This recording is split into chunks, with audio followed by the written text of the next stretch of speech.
My wife spent 20 years restoring that car. When I found the garage empty, my son looked me in the eye and said he sold it because his wife wanted a luxury trip to Dubai. I was completely devastated until a local dealership owner called me and said my wife left something hidden inside the dashboard and that I needed to come down immediately.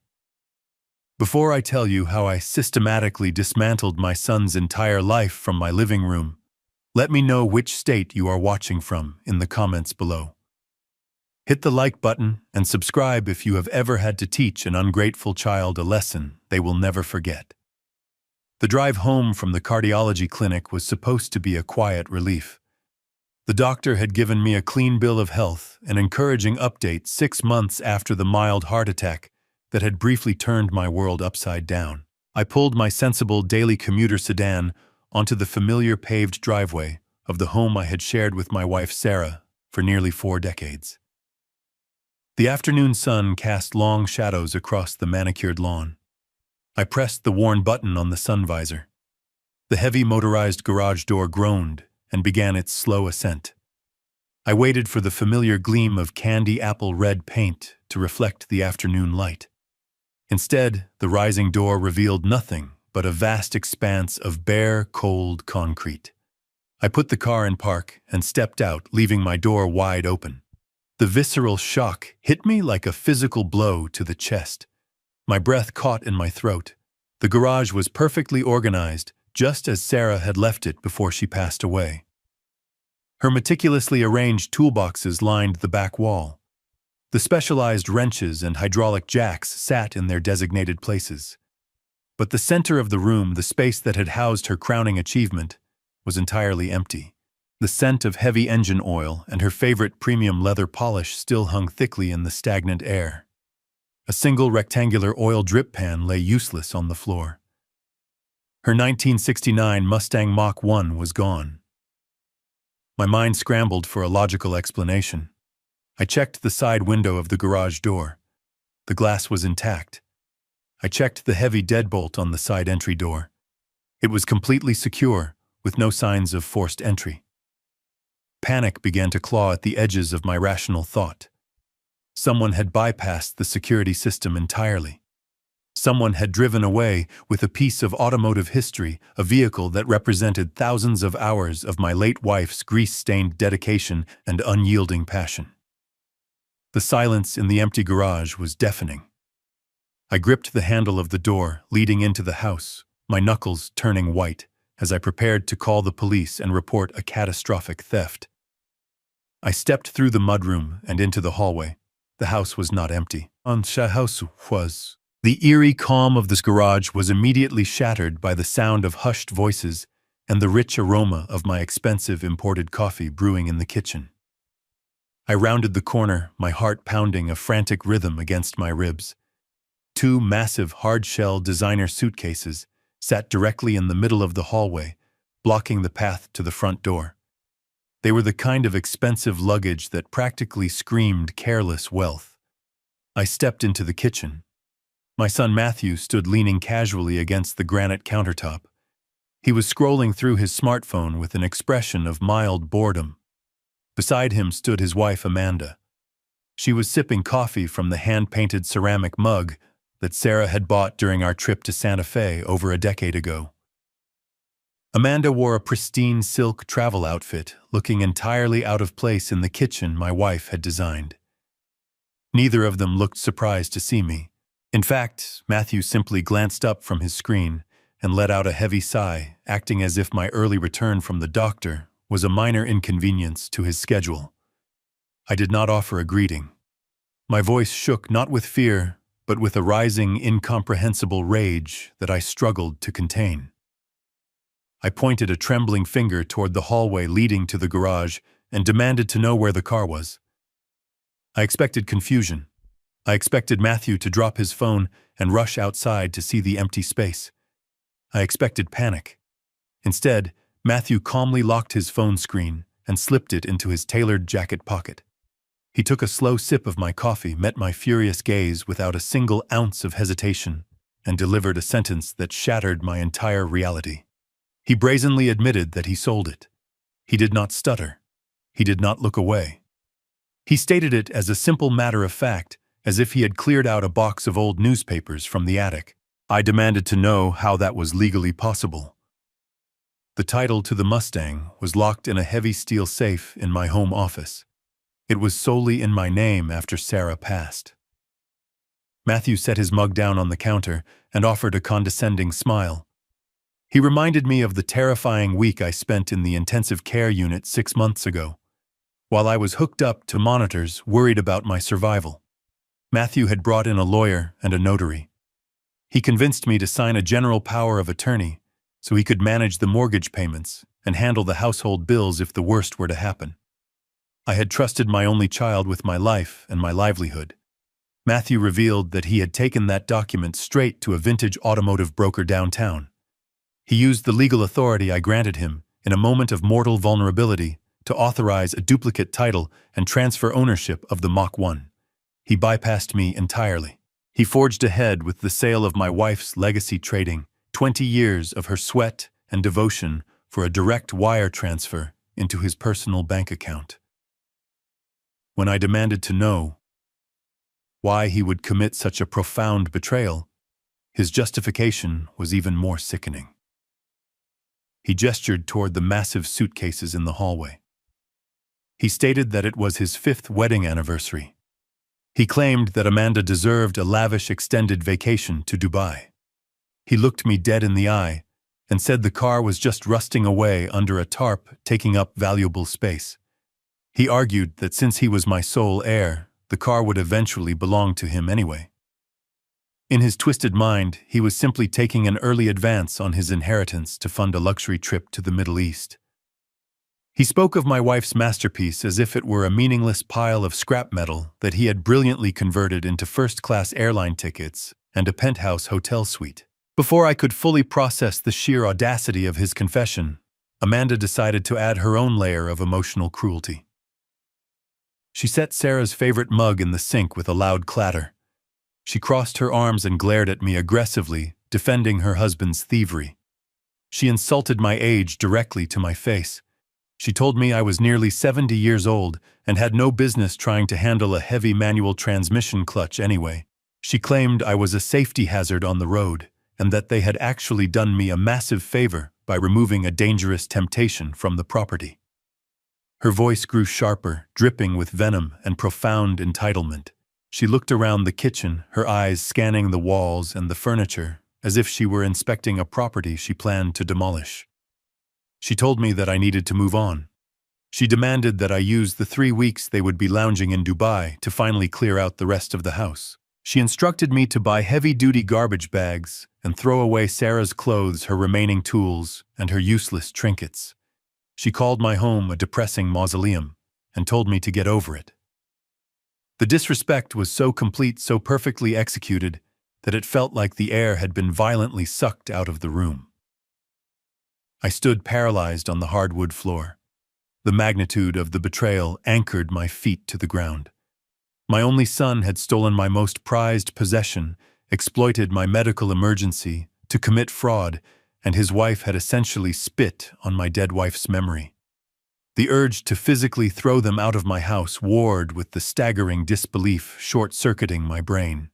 I reached a shaking hand into my pocket. My fingers closed around the cold metal of my cell phone. I made the absolute decision to dial the authorities. I decided in that fraction of a second that I did not care if my son missed his flight or if he went to jail in his designer clothes. Before my thumb could unlock the screen, the phone violently vibrated in my hand. An unknown local number flashed brightly across the display. Pure instinct drove me to answer it, perhaps hoping it was the broker who bought the car. I pressed the phone to my ear. A man's voice came through the speaker, breathless and urgently demanding to know if he was speaking to Daniel. He introduced himself as Leon, the owner of the high-end vintage dealership downtown. Leon did not sound like a man who had just closed a lucrative deal. He sounded nervous. Leon told me that he had purchased the car from Matthew earlier that morning. He explained that his detailing crew was currently prepping the vehicle for a massive private auction scheduled for the following day. But while they were deep cleaning the interior, they found something that halted the entire process. Leon explained that there was a custom-built false panel hidden deep behind the glove box, something that did not match any original factory specifications. When they removed it, they found something bolted inside. Leon dropped his voice to a hushed whisper. He told me that my wife had left something hidden inside the dashboard, something with my name written boldly across it. He told me to drop whatever I was doing and get to his garage immediately. I slowly lowered the phone from my ear. The call disconnected. I looked up. Matthew and Amanda had already turned their backs to me. They grabbed the telescopic handles of their massive luxury suitcases. The heavy plastic wheels clicked rhythmically against the floorboards as they confidently marched toward the front door. Matthew casually shouted over his shoulder, telling me not to wait up and promising to send a postcard from the desert. I did not say a single word. I did not move to stop them. The paralyzing shock had completely vanished, instantly replaced by a cold, sharp clarity. The immediate crisis was no longer stopping their flight to the United Arab Emirates. The crisis was getting to Leon's garage before the buyer took the car away forever. Matthew and Amanda walked out the front door, utterly oblivious to the massive, devastating trap they had just left behind. They thought they had won. They had no idea they were walking straight into their own destruction. The drive downtown blurred into a single continuous stretch of asphalt and green traffic lights. I navigated my quiet sedan through the late afternoon traffic with a singular burning focus. My hands gripped the steering wheel tight enough to make my knuckles ache. I did not turn on the radio. I needed the absolute silence to organize the chaos exploding in my mind. The route to the vintage automotive district was entirely familiar. Sarah and I used to drive this exact path on Sunday mornings, looking for rare replacement parts at specialty swap meets. Now every intersection felt like a countdown clock ticking toward a permanent loss. The sheer arrogance of my son attempting to fence a priceless family heirloom like a stolen television set fueled every press of the accelerator. I bypassed the main commercial avenue and took the industrial backroads to cut valuable minutes off the travel time.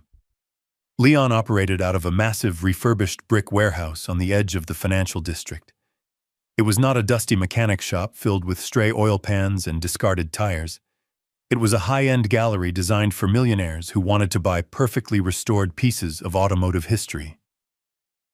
I pulled my car aggressively into the visitor parking space and killed the engine. The massive glass storefront windows displayed pristine classic vehicles resting on polished white epoxy floors. I pushed through the heavy glass entry door. The air inside was climate-controlled and smelled faintly of expensive carnauba wax and specialized leather conditioner. There was no background music playing. The sterile silence of the showroom floor felt entirely wrong for machines built to roar. Leon was waiting for me near the reception desk. He was a tall man with graying hair, who possessed a deep reverence for classic engineering. He did not offer a polite greeting or extend his hand for a shake. He simply gave a brief nod and gestured for me to follow him past the main display area. We walked toward the secure detailing bays located in the back of the building. We stepped through a set of double doors into a brilliantly lit workspace. There she was. The candy apple red paint of the 1969 Mustang Mach-1 gleamed violently under the harsh fluorescent overhead lights. Seeing the car sitting there away from our home garage felt like finding a loved one trapped in a hospital room. The aggressive lines of the hood and the flawless chrome bumpers were a direct testament to 2 decades of my wife dedicating her weekends to absolute perfection. Sarah had rebuilt the massive engine block with her own hands. She had sourced every original wire and authentic factory bolt. Now her crowning achievement was sitting in a sterile commercial bay with a detailing towel draped over the windshield, waiting to be auctioned off to the highest bidder. A wave of profound grief washed over me rapidly, followed by a sharp, protective instinct. Leon stopped a few feet away from the driver's side door and crossed his arms. He looked incredibly uncomfortable. He explained that his lead technician was preparing the interior for a comprehensive deep clean when he noticed an inconsistency. Leon knew the factory specifications of the 1969 Mach 1 perfectly.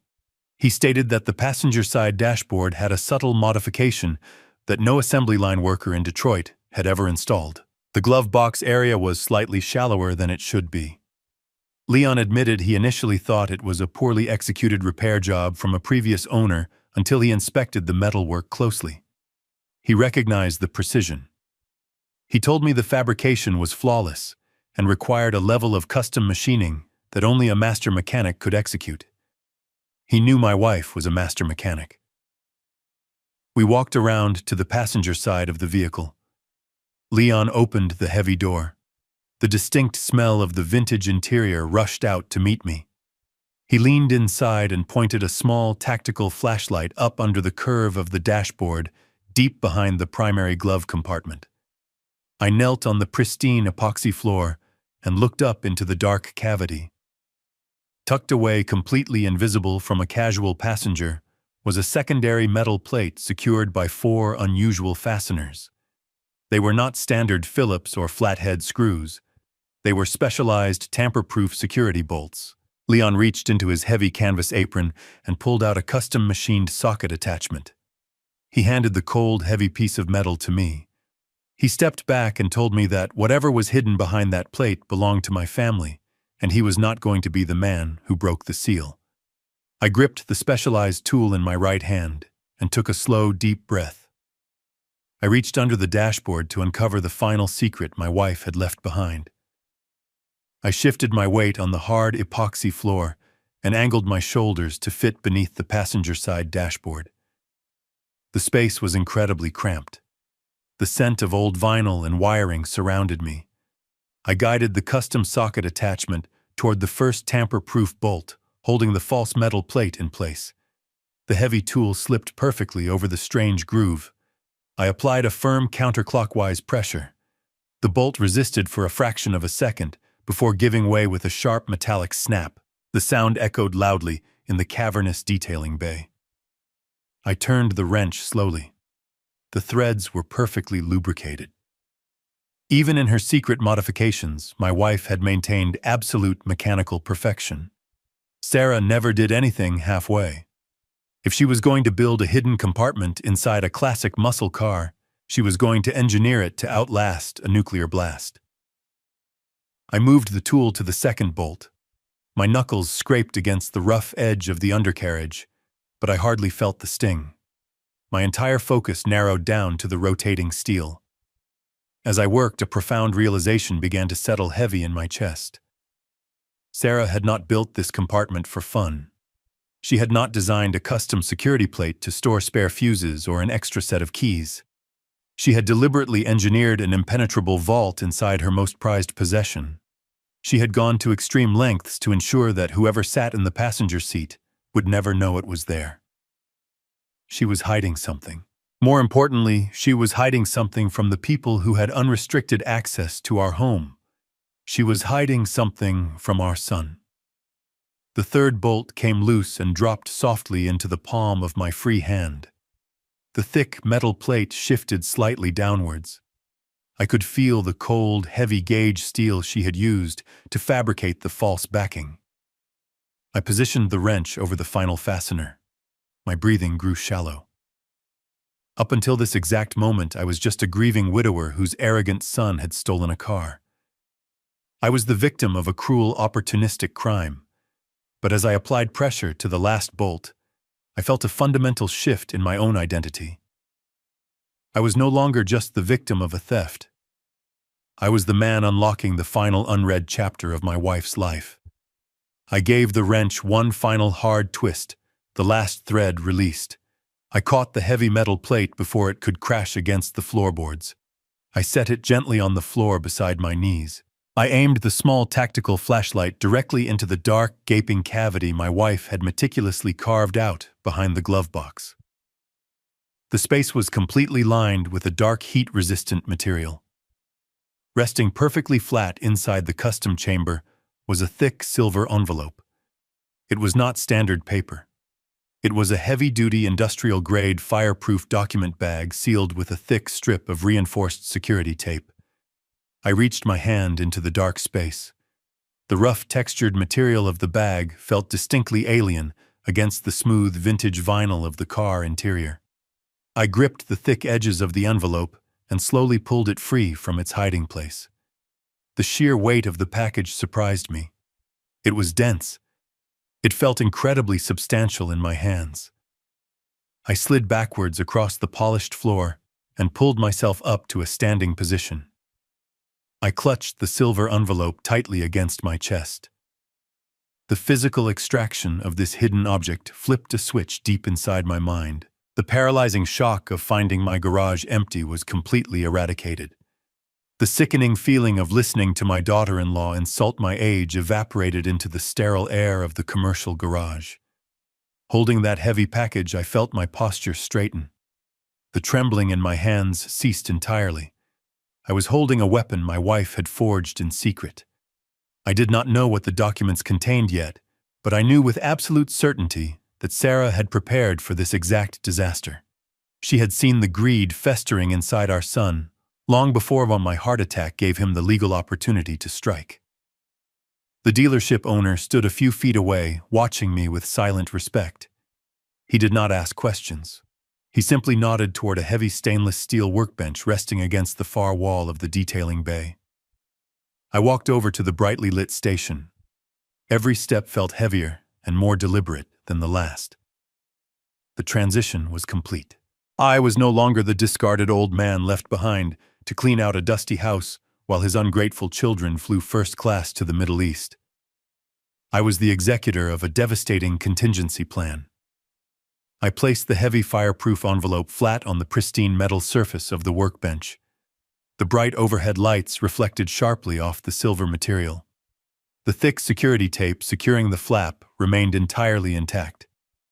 I stared down at the sealed package, knowing that breaking this seal would permanently alter the trajectory of all our lives. I reached for a heavy steel utility knife resting on the tool rack. I extended the sharp razor blade. I pressed the tip of the knife directly into the thick security tape and sliced it open. I reached inside the sliced opening of the fireproof bag and pulled out the contents. There were two distinct items resting on the cold steel of the workbench. The first was a thick stack of formal legal papers bound by a heavy brass clip. The second was a small notebook bound in dark brown leather. I recognized the notebook instantly. It was the exact brand of field journal Sarah used to carry when we went to classic car shows to catalog engine part numbers. I pushed the legal documents aside for a moment. My fingers traced the worn edge of the leather cover. I took a deep breath and opened the first page. The familiar, elegant loop of my wife's handwriting jumped off the paper and struck me right in the chest. But this was not a diary filled with fond memories or emotional reflections. It was a meticulous ledger of betrayal. The very first entry was dated 4 years ago. It detailed a discrepancy of $12,000 missing from our joint savings account. I remembered that incident perfectly. Matthew had convinced us that a rogue wire transfer had been intercepted by international hackers. He had even printed out fake bank correspondence to prove his story. Sarah had written the truth directly below the date. She had gone to the local branch in person. She had pulled the security footage and the raw transaction logs. She documented that Matthew had forged my signature on a withdrawal slip and transferred the exact amount to a private offshore account used for high-stakes sports betting.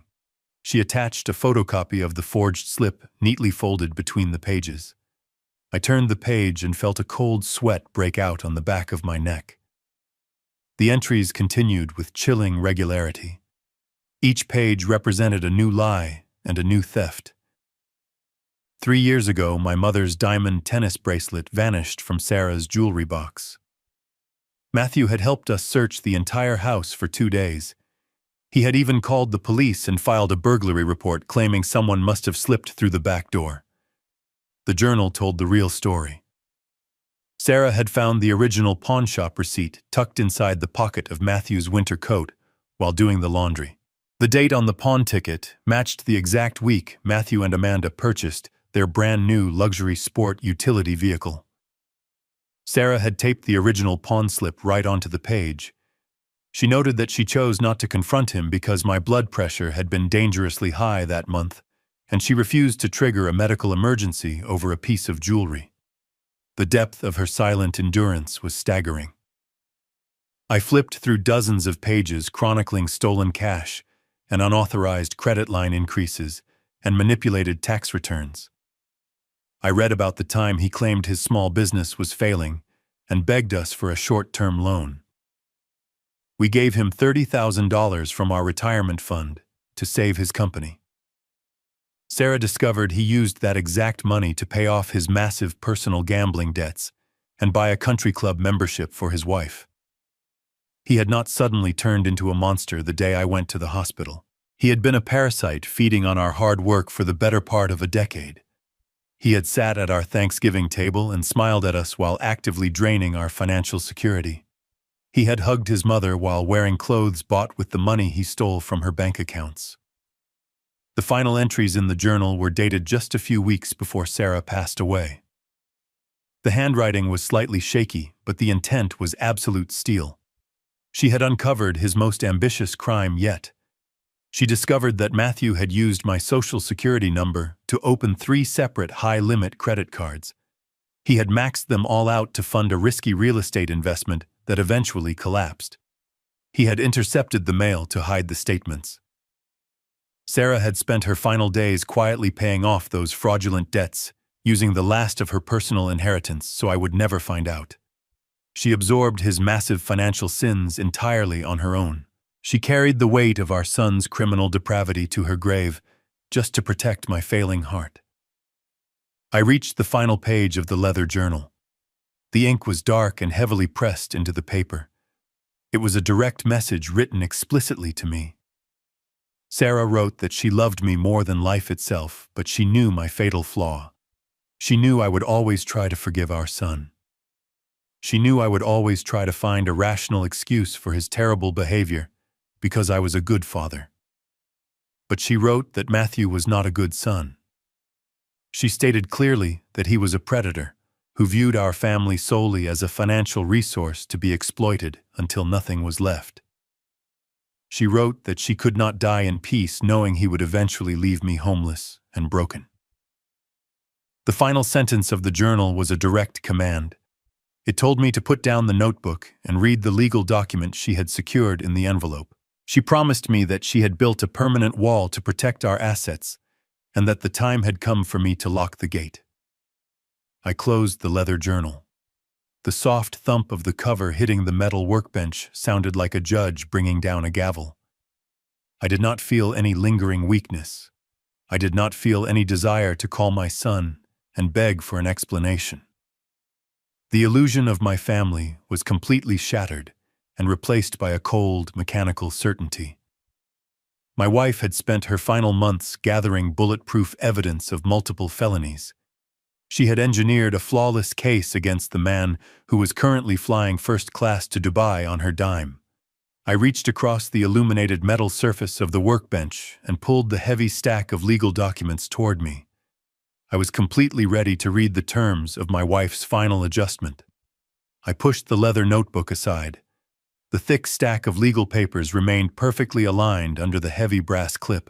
The paper itself was different from standard printer stock. It was heavy parchment watermarked with the official seal of a highly specialized estate firm.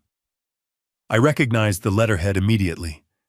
It belonged to Bradley, a ruthless corporate trust attorney who Sarah had occasionally consulted during her years managing a successful auto parts supply chain. I had always assumed their relationship was strictly business. I was entirely wrong. I flipped open the thick, protective cover sheet.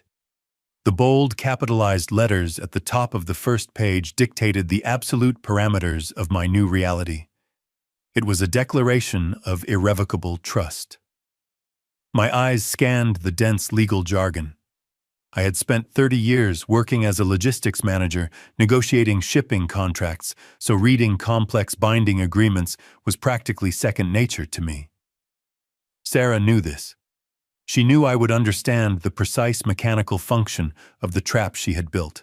The document was executed and fully notarized exactly 3 weeks before she suffered her final stroke. She had quietly transferred the entirety of her personal estate out of our joint names and placed it directly into this impenetrable legal fortress. She listed the primary residential property. She listed the high-yield investment portfolios. And on the third page, standing out with absolute clarity, she explicitly listed the 1969 Mustang Mach 1 down to the exact vehicle identification number. She named me as the sole living beneficiary and Bradley as the uncompromising executor. But the true genius of the document, the lethal strike that my wife had engineered from her deathbed, was buried in Section 4.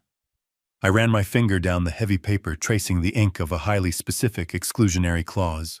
It explicitly stated that no secondary legal instrument, including any general or medical power of attorney, signed by me in the future, could ever authorize the sale, transfer, or liquidation of the assets held within this trust. It was an absolute legal firewall.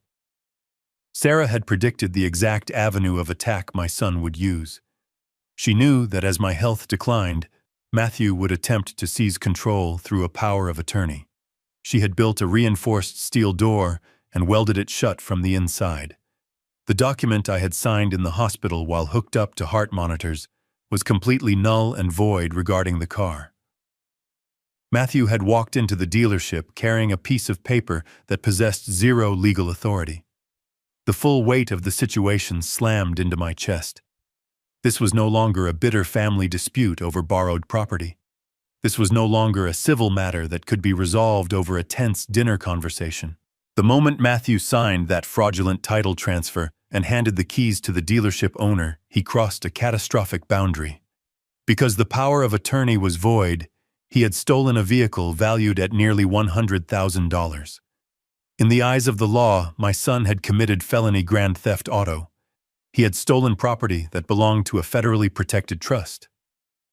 But the chain of consequences did not stop there. I thought about the massive luxury suitcases blocking my hallway. I thought about the first-class tickets to Dubai and the confident smirk on my son's face as he drank my coffee. He had admitted to selling the car for immediate cash to fund that trip. To complete that transaction, the vintage automotive broker would have wired the massive sum of money directly into Matthew's personal bank account.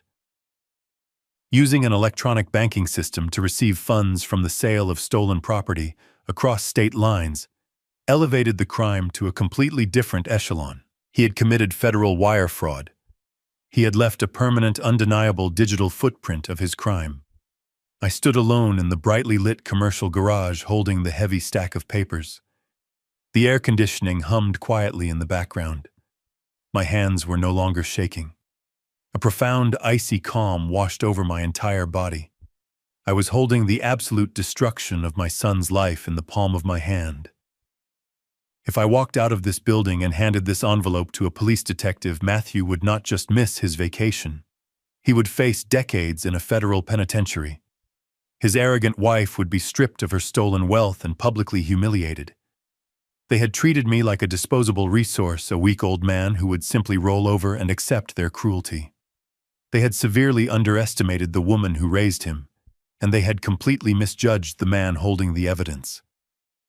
The trap was set perfectly, but I realized I had to manage the detonation carefully. If I called the authorities right now, they would flag Matthew at the airport before he boarded the plane. He would be arrested on American soil. He would immediately hire a defense attorney and begin draining whatever funds he had left to fight the charges. He might even find a way to access the wired money and transfer it to an offshore account before the police could freeze his assets. I could not let that happen. I needed him to believe he had won. I needed him to be completely isolated, stripped of his power, and entirely dependent on the stolen resources that I was about to rip away from him. I needed him to get on that plane. I carefully folded the irrevocable trust document and slipped it back into the fireproof bag along with Sarah's leather journal. I turned to face the dealership owner, my mind already calculating the first devastating move of my silent adjustment. I stood perfectly still in the brilliantly lit detailing bay. The heavy fireproof envelope rested securely in my hands. The physical evidence of my son committing multiple federal crimes was an incredible weapon. But a weapon is useless if fired at the wrong time. I closed my eyes and visualized the current timeline. Matthew and Amanda were likely arriving at the International Departure Terminal right now. They were probably handing over their massive luxury suitcases to the skycap and walking toward the first-class security lane. My thumb hovered over the emergency call button on my cellular phone. The overwhelming urge to see my son dragged out of the airport in handcuffs was a powerful temptation. But my decades of managing logistics and supply chains taught me to look past the immediate gratification and calculate the long-term variables. If I dialed the police right this second, a cascade of uncontrollable bureaucratic events would begin. Local officers would take my statement. Detectives would need to review the trust documents. Warrants would eventually be drafted. But the legal system was notoriously slow, and my son was incredibly fast. If the authorities contacted Matthew before that Emirates flight left the tarmac, the entire dynamic of my revenge would instantly collapse. Matthew would realize the power of attorney was useless. He would not panic like a cornered animal. He would adapt. While sitting in the airport lounge, he would use his smartphone to immediately wire the massive sum of stolen cash from his personal bank account into an untraceable offshore ledger. He would then cancel the Dubai trip and use whatever funds remained to hire the most aggressive criminal defense attorney in the city. His lawyer would spin the entire situation as a simple familial misunderstanding over complex estate planning. My son would claim I was suffering from cognitive decline after my heart attack. The stolen money would vanish forever. The classic car would be seized as evidence and tied up in a miserable civil litigation battle for years. Worst of all, Matthew would remain free walking the streets while I spent my remaining years fighting him in court. I could not allow that to happen. The only way to execute this strike effectively was to utilize the single greatest advantage I currently possessed. Total silence. Matthew firmly believed he had committed the perfect crime against a weak and unsuspecting old man. He felt completely invincible. I needed to weaponize his arrogance. I needed to wait until that massive commercial airliner was cruising at 30,000 feet over the cold, dark expanse of the Atlantic Ocean. Once the cabin doors were sealed and the aircraft entered international airspace, my son would be disconnected from the world. He would have no cellular service to move his money and no ability to hire legal counsel.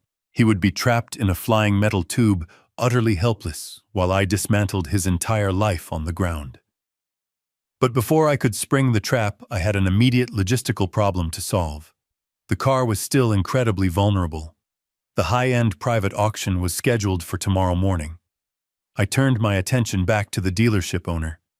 Leon was standing quietly near the workbench, respectfully waiting for my instructions. I knew I could not simply take the keys and drive the vehicle home today. Breaking the fraudulent sales contract Matthew had signed would require official police intervention, and that would immediately alert my son. I needed to secure the asset without making a sound. I reached into the inner pocket of my jacket and pulled out my personal checkbook. It was tied to a private retirement account Sarah had set up for me years ago, completely isolated from the compromised estate funds. I walked over to Leon and looked him directly in the eyes. I kept my voice entirely level and devoid of any panic. I informed him that the title transfer my son executed earlier that morning was a complete fabrication. I told him I possessed the binding legal documents to prove the vehicle was legally locked in a protected trust. I did not ask for a favor. I made a business proposition. I asked Leon to completely halt the auction process and quietly move the car into the most secure climate-controlled storage bay on his property. I offered to write a check right then and there to cover any lost auction fees, any penalties from angry buyers, and the cost of premium secured storage for the next 2 weeks. Leon looked at the fireproof envelope in my hands. He looked back at the classic car resting under the bright lights. He understood the immense gravity of the situation without needing the specific details. He nodded his head and accepted my terms. The car was safe. The silence was maintained. The first phase of my adjustment was officially complete. Now it was time to visit a lawyer and build a cage for my son. I placed my personal checkbook flat on the stainless steel workbench right next to the heavy fireproof envelope. This specific checking account was tied directly to a private retirement fund I had established decades ago. It was completely isolated from the primary estate and entirely invisible to the fraudulent power of attorney my son currently possessed. Matthew thought he had drained my financial leverage, but he was completely mistaken. I clicked my pen and looked directly at the dealership owner. I needed absolute cooperation, and I was willing to purchase it at a premium. I told Leon that I needed him to permanently cancel the scheduled auction. I instructed him to immediately transport the car from the accessible detailing bay into the most secure, restricted storage facility on his property. I offered him a sum of money that vastly exceeded whatever commission he stood to make from the fraudulent sale. I explained that this payment would cover his lost revenue, the inconvenience of canceling the auction, and the guarantee of his total silence for the next 2 weeks. Leon did not immediately accept the offer. He was a legitimate businessman who operated a highly respected establishment, and he needed absolute assurance that he was not becoming an accessory to a crime. He respectfully asked to see the legal proof I had mentioned. He needed to know that I possessed the true legal authority to halt a transaction that had already been processed through his accounting department. I reached into the silver bag and extracted the thick stack of watermarked parchment. I did not show him the leather journal containing the heartbreaking evidence of my son stealing from his family. I only showed him the ironclad legal weapon. I opened the irrevocable trust document to the 3rd page and pointed directly to the specific, exclusionary clause my wife had engineered. Leon leaned over the workbench and read the dense legal text. His eyes scanned the exact vehicle identification number matching the classic muscle car sitting mere feet away from us. He read the stringent parameters stating that no secondary legal instrument could ever override the authority of this trust. As a man who dealt with high-value asset transfers, Leon recognized the airtight nature of the document instantly. The heavy parchment was fully notarized legally, binding and completely devastating to the fake title my son had provided. Leon slowly straightened his posture and handed the document back to me. He let out a long breath and shook his head. He realized the incredible magnitude of the felony my son had committed inside his office just a few hours prior. He stated clearly that he wanted absolutely no part in fencing stolen property for a criminal. He accepted my terms without any further negotiation. I wrote out the substantial check and handed it across the table. Leon folded the paper and slipped it into his apron pocket. He walked over to the wall-mounted intercom system and paged his 2 most trusted senior technicians. When the mechanics arrived, Leon gave them strict, explicit orders. He told them to drop whatever projects they were currently handling and prepare the secure warehouse vault at the back of the property. He commanded them to carefully push the classic vehicle by hand to avoid drawing any unnecessary attention. I stood back and watched the immediate execution of my first defensive maneuver. The 2 technicians placed their hands on the polished chrome bumpers and slowly rolled the heavy candy apple red machine out of the brightly lit detailing bay. I followed them, walking alongside the car my wife had spent 20 years perfecting. We arrived at a massive steel-reinforced door located at the very rear of the industrial building. The technicians rolled the car inside the dark, cavernous space. Leon flipped a heavy switch on the wall.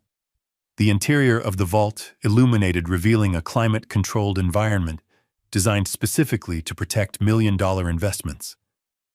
The mechanics secured the vehicle, placed blocks behind the tires, and draped a heavy, opaque cover over the pristine paint job. They quietly exited the vault and returned to their stations. Leon stepped out of the room and grabbed the heavy steel handle of the warehouse door. He looked at me one last time before pulling it shut. The massive metal door closed with a resounding and permanent thud. I listened to the heavy deadbolts sliding into place. The physical locking of that door represented the absolute turning point in my war against my son. My immediate logistical problem was entirely solved.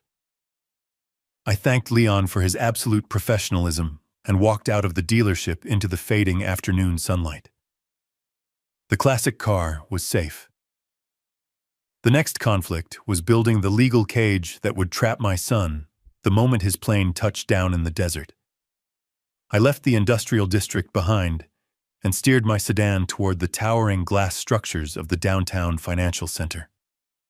The afternoon traffic had thickened, but I barely registered the sea of brake lights. My mind was entirely consumed by the logistics of the impending strike. I navigated into the subterranean parking garage of a towering high-rise and took the express elevator to the 42nd floor. The polished chrome doors slid open to reveal the immaculate reception area of the corporate law firm my wife had trusted with her final wishes. The environment was designed to intimidate. The floors were imported marble, and the walls were lined with dark, rich wood paneling. I did not pause to admire the expensive decor. I walked directly past the receptionist without offering my name. I knew exactly where I was going. I pushed open the heavy solid oak door leading into the corner office. Bradley was sitting behind a massive mahogany desk, reviewing a digital tablet. He was not a warm family lawyer who handed out hard candies and offered sympathetic smiles. He was a high-powered corporate trust attorney, known for destroying hostile corporate takeovers and shredding opposing legal counsel in civil court. He was exactly the kind of ruthless predator my wife knew I would need when the time came to fight my own blood. He looked up from his screen, clearly annoyed by the sudden, unannounced intrusion. His expression immediately softened into a mask of sharp, professional curiosity when he recognized my face. I did not sit down in the plush leather guest chair. I did not offer a handshake or engage in any polite small talk about the weather or my recent health scare. I walked straight up to the edge of his expansive desk. I raised my hand and dropped the heavy silver fireproof envelope directly onto the polished wood surface. The dense package landed with a heavy, authoritative thud that seemed to echo in the quiet room.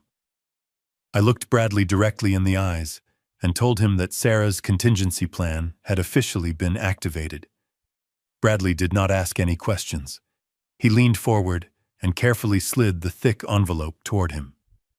He reached inside and extracted the thick stack of watermarked parchment containing the irrevocable trust and the worn leather journal. He placed the notebook to the side for a moment and focused entirely on the legal document. I watched his eyes track back and forth across the dense paragraphs. I watched the slight furrow form on his brow as he reviewed the specific exclusionary clauses my wife had engineered. He flipped to the signature page and verified the official notary seals. When he finished the primary document, he picked up the small leather journal. I instructed him to read the final 3 entries. The silence in the corner office was absolute. The only sound was the faint hum of the central air conditioning and the sharp rustle of thick paper turning. I stood motionless like a soldier waiting for a commanding officer to confirm the target coordinates. I watched the blood drain slightly from the attorney's face as he read my wife's meticulous documentation of our son's financial depravity. He read the attached pawn shop receipts and the forged bank withdrawal slips. He read the final entry detailing the fraudulent credit cards opened in my name. When he finally closed the leather cover, he took a slow, measured breath. He removed his expensive reading glasses and rested his elbows heavily on the desk. Bradley looked at me with a completely new level of respect. He stated that in his 30 years of practicing corporate law, he had rarely seen a trap engineered with such devastating perfection. I asked him to clarify the exact legal standing of my son's actions from earlier that morning. Bradley did not mince his words. He switched into a clinical, highly aggressive legal mode. He informed me that the general power of attorney I had signed in the hospital was completely neutralized by the specific clauses in Sarah's trust. The document Matthew had presented to the vintage automotive broker was legally classified as a fraudulent instrument. He leaned back in his leather chair and began listing the charges as if reading from a criminal indictment. Because the vehicle was protected by a federally recognized trust, Matthew had committed grand theft. Because the value of the classic muscle car vastly exceeded the state felony threshold, it was a first-degree offense.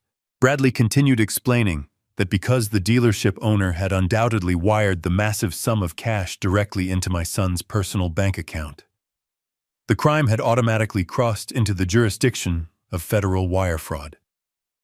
He confirmed with absolute certainty that my son was currently sitting on a commercial airliner, having successfully committed multiple high-level felonies that carried mandatory prison sentences. I felt a tight knot of lingering anxiety completely dissolve in my chest. The dealership owner had confirmed the physical security of the vehicle, and now one of the most ruthless attorneys in the city had just confirmed the absolute legality of my revenge. Matthew had walked directly into the center of the minefield, and Sarah had given me the detonator. I placed both of my hands flat on the edge of the mahogany desk and leaned forward. I told Bradley that I did not just want to file a police report. I wanted to completely obliterate my son's financial existence before his plane landed. Bradley offered a cold, razor-sharp smile. He picked up his desk phone and pressed a single button to summon his entire paralegal team. The legal strike was no longer a plan. It was an active execution. The heavy oak door swung open. 3 paralegals marched into the corner office carrying sleek silver laptops. Bradley did not ask them to sit. He stood behind his mahogany desk and began issuing rapid-fire commands. He transformed instantly from a corporate lawyer into a military commander coordinating a surgical airstrike. I sat in the plush leather guest chair and watched the absolute destruction of my son begin. The first target was the fraudulent power of attorney. Bradley dictated a formal revocation order to his lead assistant. He cited the specific exclusionary clauses from Sarah's irrevocable trust. He mandated that the revocation be marked urgent and effective, immediately, retroactively, neutralizing any transaction initiated in the past 48 hours. Within minutes, the assistant generated a legally binding document that completely stripped Matthew of any authority over my life. Bradley slid the heavy parchment across the desk. I picked up a solid gold pen and signed my name. The dark ink flowing onto the paper felt incredibly permanent. The assistant immediately scanned the signed revocation and blasted it through secure digital channels to every major financial institution in the state. She sent certified legal notices to the county clerk and the local authorities. Matthew was officially cut off from my medical and legal identity. His golden ticket was now nothing more than a worthless piece of paper. But removing his future access was not enough. We needed to neutralize the resources he currently possessed. Bradley turned his attention to the joint bank accounts. These were the accounts I had naively allowed Matthew to access years ago to help manage my household bills. This was the exact destination where the vintage automotive broker had wired the massive sum of cash for my wife's stolen car. Bradley dialed the direct emergency line for the executive fraud department of the National Bank. He bypassed the standard customer service representatives and demanded to speak directly with a senior fraud investigator. When the investigator answered, Bradley did not make a polite request. He aggressively declared that a massive felony wire fraud had just occurred. He provided my social security number and the exact routing details of the joint account. He informed the bank that the recent massive wire transfer was the direct result of a stolen vehicle transaction, bypassing a federally protected trust. The investigator hesitated for only a fraction of a second before the immense legal liability forced him to act. Banks do not take risks when federal wire fraud is formally alleged by a major corporate law firm. I listened through the speakerphone as the rapid clicking of a mechanical keyboard echoed in the corner office. The investigator spoke in a clipped professional tone. He confirmed that the entire balance of the joint account was now completely locked. The funds were frozen pending a full federal investigation. Matthew could not withdraw a single dollar. He could not transfer the stolen money to a different institution. The massive payday he thought he had cleverly secured for his luxury vacation was now trapped in a secure digital vault that he could never open. His entire safety cushion was obliterated in less than 10 minutes. The financial guillotine continued to fall without mercy. Bradley moved on to the third phase of the execution. We targeted the high-limit premium credit cards Matthew had fraudulently opened using my identity. These were the exact luxury travel and lifestyle cards he was undoubtedly planning to use at the opulent resorts in the Middle East. These were the cards my wife had secretly paid off to protect my failing heart. Bradley contacted the elite fraud divisions of 3 separate major credit bureaus. He reported the accounts as extreme cases of familial identity theft and financial elder abuse. He initiated a total catastrophic credit lockdown. The accounts were instantly closed and permanently red-flagged across all international networks. Any attempt to swipe those specific plastic cards would result in an immediate automatic decline. Furthermore, it would trigger a silent alert to international authorities indicating that a fugitive was attempting to utilize compromised funds. I watched the paralegals systematically cross off items on a large whiteboard. Every red line drawn across that white surface represented another door slamming shut in my son's face. I sat back in my chair and took a deep, steady breath. The sheer speed of the operation was staggering. In less than 2 hours, a team of strangers in sharp suits had completely dismantled the entire financial empire my son had built on top of my ruined family. I thought about all the times Matthew had come to me asking for money. I remembered him sitting at my kitchen table years ago, complaining about how hard it was to make a living and support his new wife. I had always opened my wallet. I had always written the check.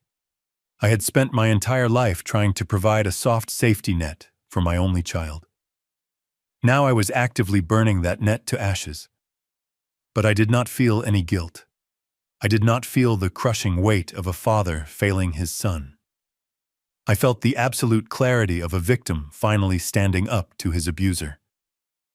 Matthew had mistaken my paternal love for blind stupidity. He believed that because I was old and grieving, I would simply roll over and accept his absolute cruelty. He had used my own medical emergency as a weapon against me. He had allowed his arrogant wife to stand in my kitchen and demand I throw away the last remaining memories of the woman who brought him into this world. Sarah had warned me in her hidden journal that my forgiveness was a fatal flaw. She was right. But today, that flaw was completely eradicated. Bradley dismissed the paralegal team. The heavy oak door clicked shut, leaving just the 2 of us in the quiet office. Bradley leaned back in his expensive chair and took a slow sip of water from a crystal glass. He looked directly at me and confirmed that the financial lockdown was entirely complete. The trap was fully armed. Matthew possessed zero access to my estate. He possessed zero access to his own bank accounts containing the stolen car funds. He possessed zero access to the fraudulent premium credit lines. His expensive designer wallet was now just a useless collection of expired plastic and permanently blocked access codes. The execution of the silent adjustment had been flawless. We had successfully built a perfect invisible cage. The only thing left to do was wait for my son to land inside it. I returned to the profound silence of my home. The sun had fully set beneath the horizon, casting long, heavy shadows across the hardwood floors of the hallway. I walked past the exact spot where my son's massive luxury suitcases had rested just a few hours earlier. I did not turn on the television or bother to prepare an evening meal. The adrenaline pumping through my veins provided all the sustenance I required. I walked directly into my quiet home office and sat behind my heavy oak desk. I opened my laptop and loaded a global commercial aviation tracking website. My fingers moved rapidly across the keyboard as I typed in the specific Emirates flight number my son had so arrogantly paraded in front of me. The screen refreshed instantly. A tiny green airplane icon appeared hovering over the eastern seaboard of the United States. They had departed the gate exactly on schedule. I sat alone in the darkness, illuminated entirely by the cold blue glow of the computer monitor. I watched that tiny pixelated aircraft inch its way slowly across the digital map. Every single millimeter it moved eastward represented another physical mile of distance between my son and the stolen financial empire he thought he had secured. I visualized Matthew and his entitled wife sitting inside their exclusive first-class cabin. They were undoubtedly reclining in their private leather seats, sipping complimentary vintage champagne and toasting to their own perceived brilliance. They firmly believed they had executed the perfect, flawless crime against a weak old man. They thought they had successfully converted my dead wife's relentless dedication into a lavish tropical vacation. They possessed absolutely no idea that their premium credit cards were currently turning into useless pieces of melted plastic while they celebrated their victory. I required absolute mathematical certainty before I initiated the final destructive phase of my plan. I could not risk a sudden medical emergency on board or a mechanical failure forcing the pilots to turn the aircraft around and land prematurely on American soil.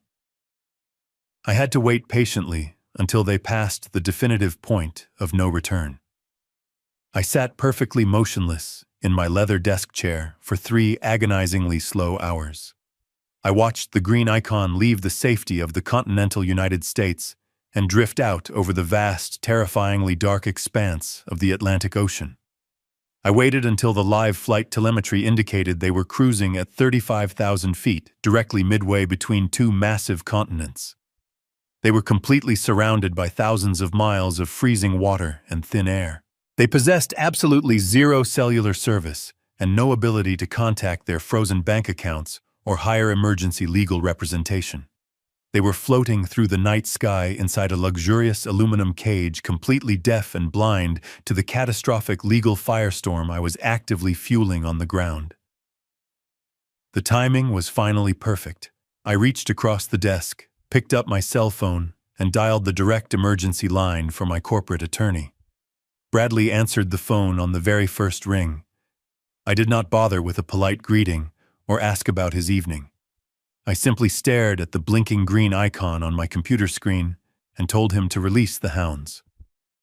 Bradley confirmed the instruction with cold, ruthless, professional efficiency. He informed me that his senior legal team had remained standing by at the county courthouse, waiting for my explicit authorization. He officially submitted the comprehensive criminal complaint directly to the on-call district attorney. His team presented the sworn affidavits, the certified irrevocable trust documents, and the undeniable digital proof of the fraudulent wire transfer connecting my son to the stolen funds. Bradley stayed on the secure line to narrate the rapid bureaucratic destruction of my son's freedom. He explained that the district attorney recognized the extreme severity of the multiple federal crimes immediately. The prosecutor also recognized the undeniable high flight risk demonstrated by the international travel destination.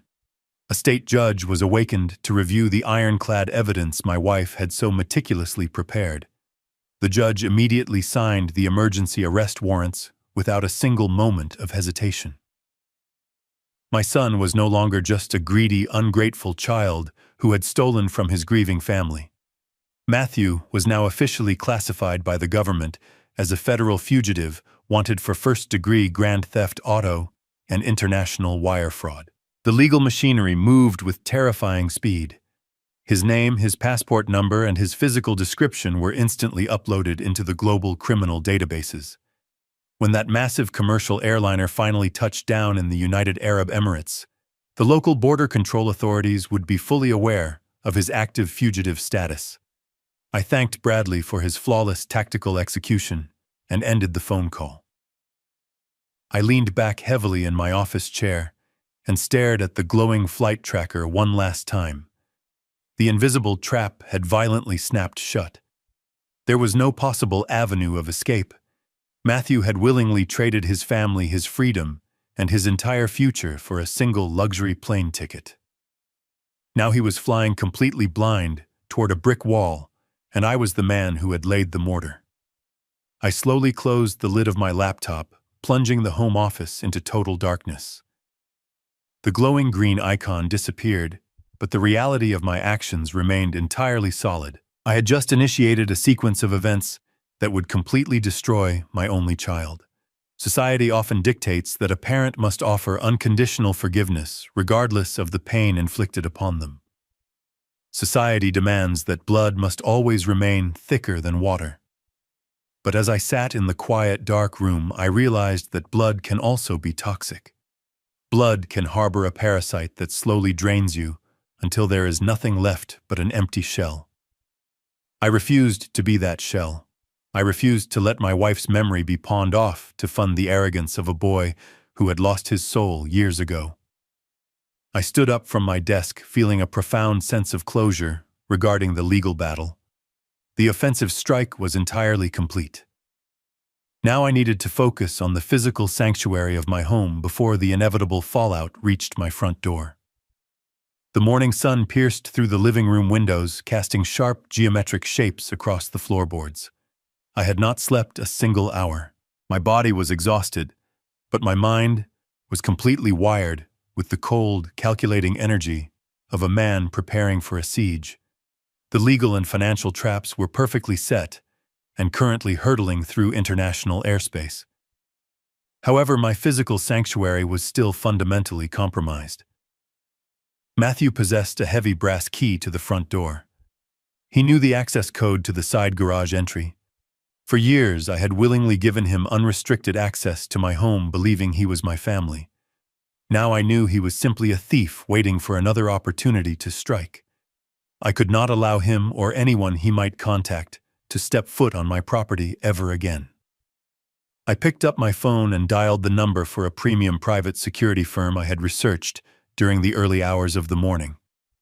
I did not want a standard alarm system that simply made a loud noise. I wanted an impenetrable fortress. I explained my situation to the dispatcher, utilizing a tone that brokered absolutely no negotiation. I requested their elite rapid response installation team and offered to pay triple their standard emergency rate to have them at my house within the hour. Money was no longer an object of preservation. It was a tool of absolute defense. Within 45 minutes, 2 heavy commercial vans pulled into my driveway. 4 technicians wearing crisp tactical uniforms stepped out carrying heavy equipment cases. I met them at the front door and gave them a single sweeping directive. I told them to completely sever my home from its past. The lead technician nodded, and his team immediately went to work. The peaceful quiet of my suburban neighborhood was quickly replaced by the aggressive whine of power drills and the heavy thud of metal components locking into place. I watched as they systematically removed every single original brass deadbolt from the exterior doors. They replaced them with heavy-duty biometric locks, reinforced by solid steel strike plates embedded deep into the wall frames. The old garage keypad was completely dismantled and replaced with a modern encrypted scanner. They mounted high-definition night vision cameras at every possible angle covering the driveway, the backyard, and the side street. Every window on the ground floor was retrofitted with shatterproof security film and sensitive glass break sensors. They ran miles of hidden wiring through the attic, connecting the entire network to a central processing unit, securely hidden inside my master bedroom closet. By early afternoon, the transformation was entirely complete. The lead technician handed me a sleek digital tablet. The screen displayed 8 crystal-clear, high-definition video feeds covering every single inch of my property perimeter. He explained that the system was directly linked to a private armed response center. If anyone attempted to bypass the biometric scanners or tamper with the cameras, a security team would be dispatched immediately, regardless of whether I was home to trigger an alarm. I signed their work order and paid the massive invoice using my secure private account. The heavy vans backed out of my driveway, leaving me entirely alone in my newly fortified sanctuary. I walked through the silent hallways of my house. I tested the heavy reinforced doors. I listened to the satisfying electronic hum of the deadbolts automatically engaging behind me. The environment no longer felt like a vulnerable mausoleum waiting to be picked clean by scavengers. It felt like a command bunker. I walked into the kitchen and poured myself a glass of cold water. I stood by the window looking out over the manicured lawn. My physical safety was guaranteed. The fortress was sealed. There was absolutely nothing more I could do from this side of the ocean. I glanced up at the digital clock glowing softly on the microwave display. I quickly calculated the massive time zone difference between my quiet American kitchen and the scorching desert of the United Arab Emirates. The commercial airliner carrying my son and his entitled wife was currently initiating its final descent. They were completely oblivious to the catastrophic reality awaiting them on the ground. They were likely freshening up in the first-class lavatory, smoothing their designer clothes, and preparing to step off the plane as conquering royalty. They expected a fleet of luxury town cars and a penthouse suite decorated with fresh flowers. They had no idea that their entire financial empire had been legally vaporized while they slept. I took a slow sip of water and stared at the clock. The silent adjustment was over. The deafening explosion was about to begin. The massive commercial airliner touched down on the sun-baked runway of Dubai International Airport. Matthew stretched his arms above his head in the expansive first-class cabin, feeling completely invincible. He looked out the oval window at the shimmering desert skyline. He turned to his wife Amanda, who was carefully reapplying her expensive lipstick in a gold-plated compact mirror. They had spent the last 14 hours drinking complimentary champagne and laughing about the ease of their incredible heist. They firmly believed they had left all their problems thousands of miles behind them in a dusty suburban garage. Matthew adjusted his tailored jacket, confident that the massive wire transfer was safely resting in his bank account, waiting to fund their lavish lifestyle. They bypassed the crowded customs lines utilizing their premium travel passes. A private chauffeur holding a digital tablet with their last name greeted them at the arrival gate. The chauffeur loaded their massive luxury suitcases into the trunk of a pristine black luxury sedan. As the vehicle glided onto the massive multi-lane highway, Matthew wrapped his arm around Amanda. He bragged about how simple it had been to trick his aging father. He called the old man weak and sentimental, claiming the classic car was completely wasted on someone who rarely left the house. Amanda agreed wholeheartedly, stating that they were simply claiming their rightful inheritance a few years early. They looked at the towering glass skyscrapers surrounding them, completely intoxicated by their stolen wealth. The sedan pulled into the sweeping circular driveway of one of the most exclusive resorts in the United Arab Emirates. The architecture was a stunning display of limitless wealth, featuring soaring arches and cascading water features that defied the brutal desert heat. A team of uniformed bellhops immediately swarmed the vehicle, opening the doors and carefully extracting their heavy luggage. Matthew stepped out into the dry, oppressive heat, but he barely felt the temperature. He felt only the intoxicating rush of absolute power. He handed a careless cash tip to the driver and took Amanda by the arm. They walked through the towering glass double doors into a lobby that looked like a royal palace. The floors were cut from seamless Italian marble, and massive crystal chandeliers hung from the vaulted ceilings, casting a warm golden glow over the wealthy elite milling about. Matthew and Amanda bypassed the standard check-in line and walked directly toward the exclusive concierge desk. They moved with the arrogant swagger of royalty, demanding immediate tribute. A perfectly groomed receptionist wearing a tailored suit offered a warm professional smile as they approached. Matthew did not return the greeting. He simply slapped his premium solid metal credit card onto the polished marble counter. He demanded the keys to the panoramic penthouse suite he had reserved months ago. He instructed the receptionist to ensure that a chilled bottle of their most expensive vintage champagne was sent up immediately. Amanda leaned against the counter, tapping her manicured nails impatiently against the stone surface. They stood at the pinnacle of their perceived success. They were surrounded by extreme luxury, entirely funded by a lifetime of someone else's hard work. Matthew looked around the opulent lobby, already planning which exclusive boutiques they would raid after they settled into their room. He imagined the envious comments their friends would leave on their social media photos. He felt a profound sense of superiority, believing he had outsmarted his father, the legal system, and the entire concept of consequences. The receptionist picked up the heavy metal credit card and slid the magnetic strip through the secure digital terminal. Matthew smiled at his wife, completely unprepared for the invisible guillotine that was about to fall on his neck. The polished marble counter felt cool beneath Matthew's hands as he waited for the transaction to process. The impeccably dressed receptionist slid the heavy solid metal credit card through the secure digital terminal. Instead of the satisfying chime of approval, the machine emitted a sharp, flat electronic buzz. The small digital screen flashed a bright red error message. The receptionist maintained her flawless, professional smile. She politely slid the card back across the marble surface and softly informed Matthew that the issuing bank had declined the authorization. Matthew rolled his eyes in exaggerated annoyance. He confidently told Amanda that it was simply a standard security measure. He explained that his private bank was overly protective and must have placed an automatic travel block on the account because they were in a foreign country. He reached into his designer leather wallet, completely unbothered by the minor delay. He pulled out a second card. This was the premium high-limit lifestyle card he had fraudulently opened using my social security number.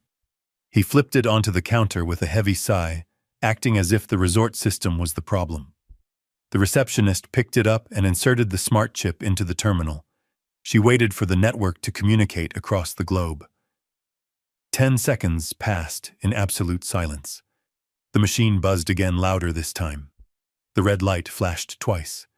The receptionist looked at the screen, and her professional smile faltered slightly. She lowered her voice to a discreet whisper, attempting to save him from public embarrassment. She stated that this card was also completely blocked, and the terminal was instructing her to retain the plastic. Matthew snatched the card back before she could confiscate it. A cold bead of sweat formed at the base of his neck. The air conditioning in the opulent lobby suddenly felt entirely inadequate. Amanda let out a loud, dramatic sigh.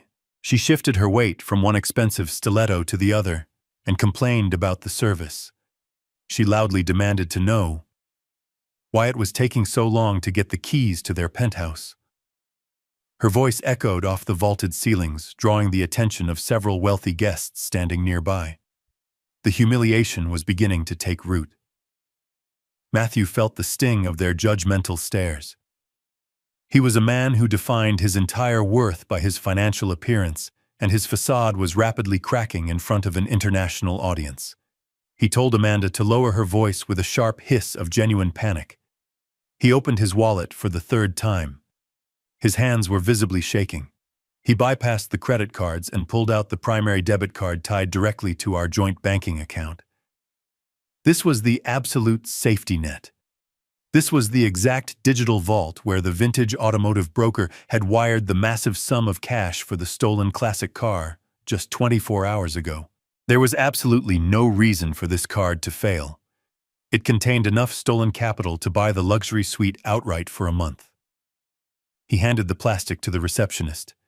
His arrogant swagger was completely gone, replaced by a desperate, pleading look. The receptionist swiped the debit card. The terminal did not even pause to process the request. It immediately locked the screen and began printing a small paper receipt. The receptionist tore the slip from the machine and looked at it with wide eyes. She did not slide the debit card back across the counter. She placed it securely in a locked drawer beneath her station. She looked directly at Matthew and stated clearly that her system had just flagged the account for severe fraudulent activity. She informed him that the international banking network had ordered the immediate confiscation of the card. She then politely but firmly asked him to step aside so she could assist the actual paying guests waiting in line behind him. The public rejection was absolute. The wealthy patrons in the lobby stopped whispering and simply stared openly at the couple who could not afford to pay for their room. Amanda stood frozen in shock, her mouth slightly open, as the reality of the situation crashed over her. Matthew grabbed her arm and practically dragged her away from the reception desk toward a quiet corner of the massive lobby. His heart hammered violently against his ribs. He dropped his expensive carry-on bag onto the floor. He pulled his smartphone from his pocket. His thumb frantically tapped the screen to open his primary mobile banking application. He needed to see the massive balance from the car sale to prove to himself that this was all just a massive technological glitch. The loading icon spun in a continuous loop for 3 agonizing seconds. Then the screen refreshed. Matthew stopped breathing entirely. There was no massive balance waiting for him. There was no safety net. The available funds section displayed a bold, unforgiving 0. Stretching across the entire top half of his phone screen was a glaring bright red banner. The capitalized white letters inside the banner read "Frozen Pending Federal Fraud Investigation." The walls of the opulent desert palace seemed to close in around him. The stolen money was completely gone. His credit lines were utterly destroyed. He was standing thousands of miles away from home with no physical cash, no access to his accounts, and a furious wife demanding answers. He had flown halfway across the world to celebrate his absolute victory over my life. Instead, he had willingly walked into an inescapable financial prison.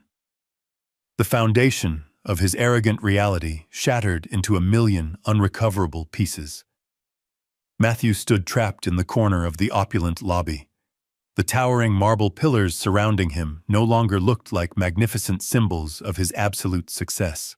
They felt like the solid, heavy bars of a golden cage. Amanda paced furiously back and forth in front of him.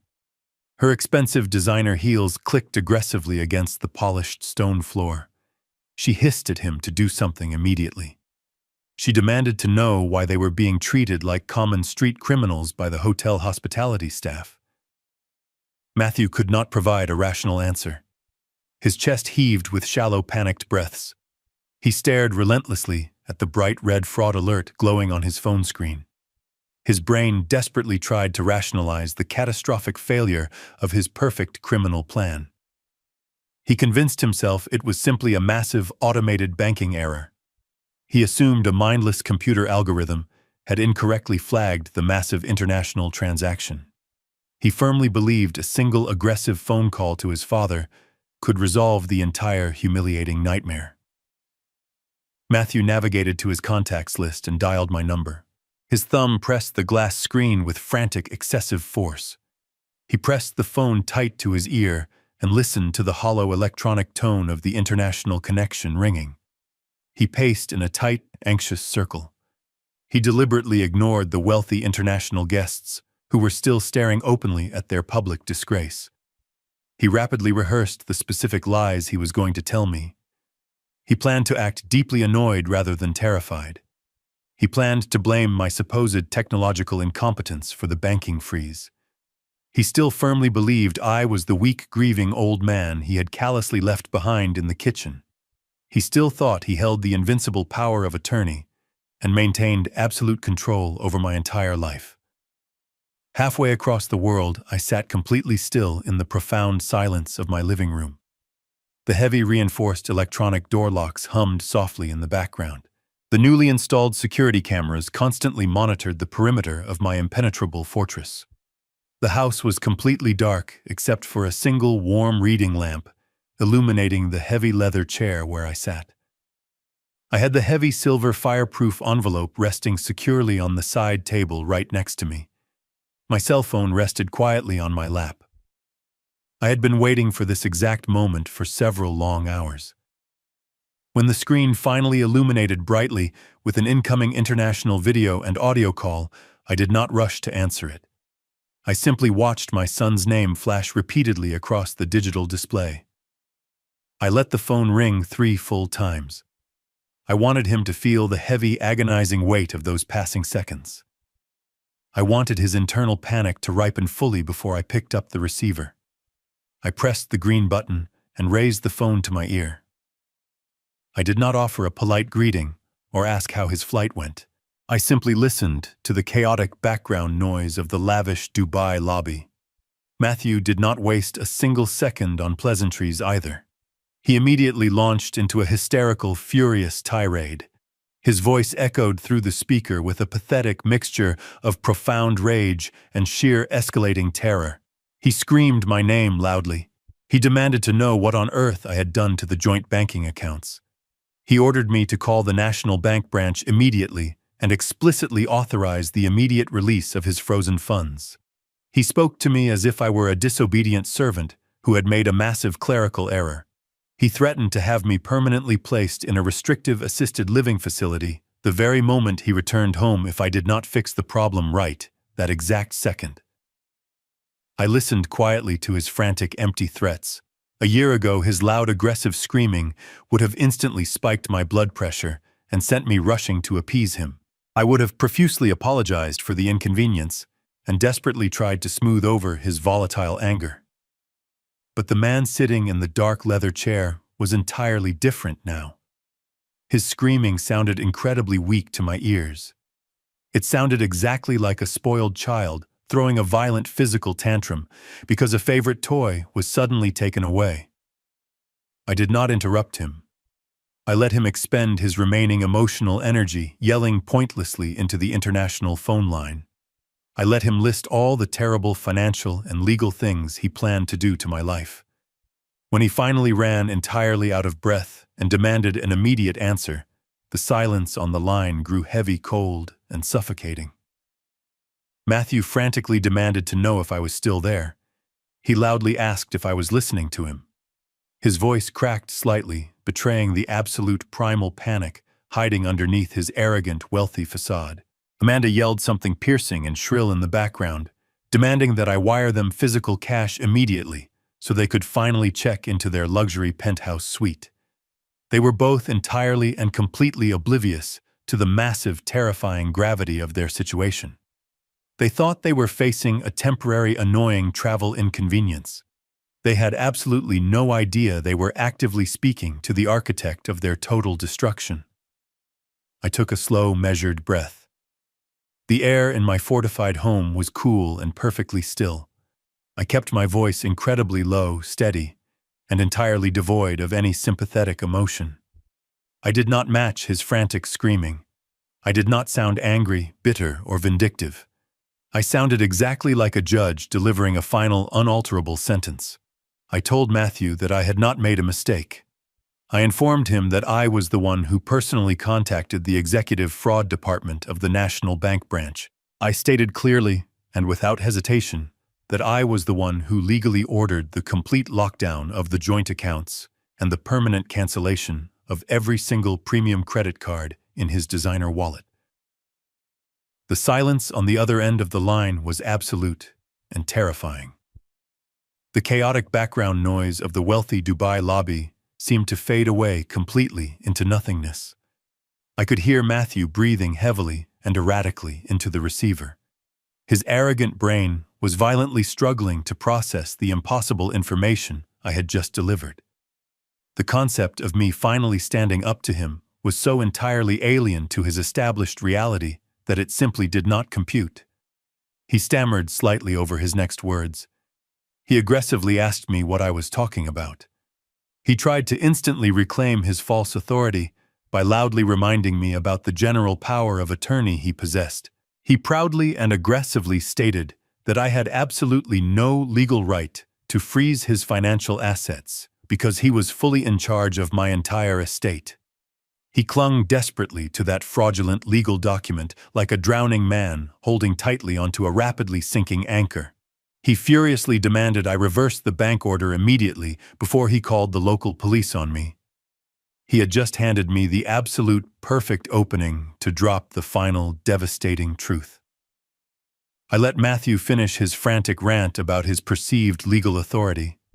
His desperate clinging to the power of attorney was almost pathetic to witness through the audio receiver. I sat in the dim, comforting light of my living room and reached for the items resting on the table beside me. I did not raise my voice to match his panic. I simply instructed him to close his mouth and listen very carefully because I was only going to explain his new reality one time. I told him that the piece of paper he forced me to sign while I was hooked up to hospital monitors was completely meaningless. I heard him gasp slightly, preparing to launch into another aggressive argument, but I immediately cut him off. I picked up the small brown leather notebook. I ran my thumb over the worn cover and told my son that his mother had left a final message specifically for him. I opened the journal to the very first page. I spoke clearly into the receiver, making sure every single syllable carried across the ocean with absolute clarity. I read the date from 4 years ago. I read Sarah's exact words detailing the missing $12,000 from our joint savings account. I heard Matthew draw a sharp, ragged breath as I described the forged withdrawal slip he had used to funnel that money into his private offshore gambling ledger. I did not stop there.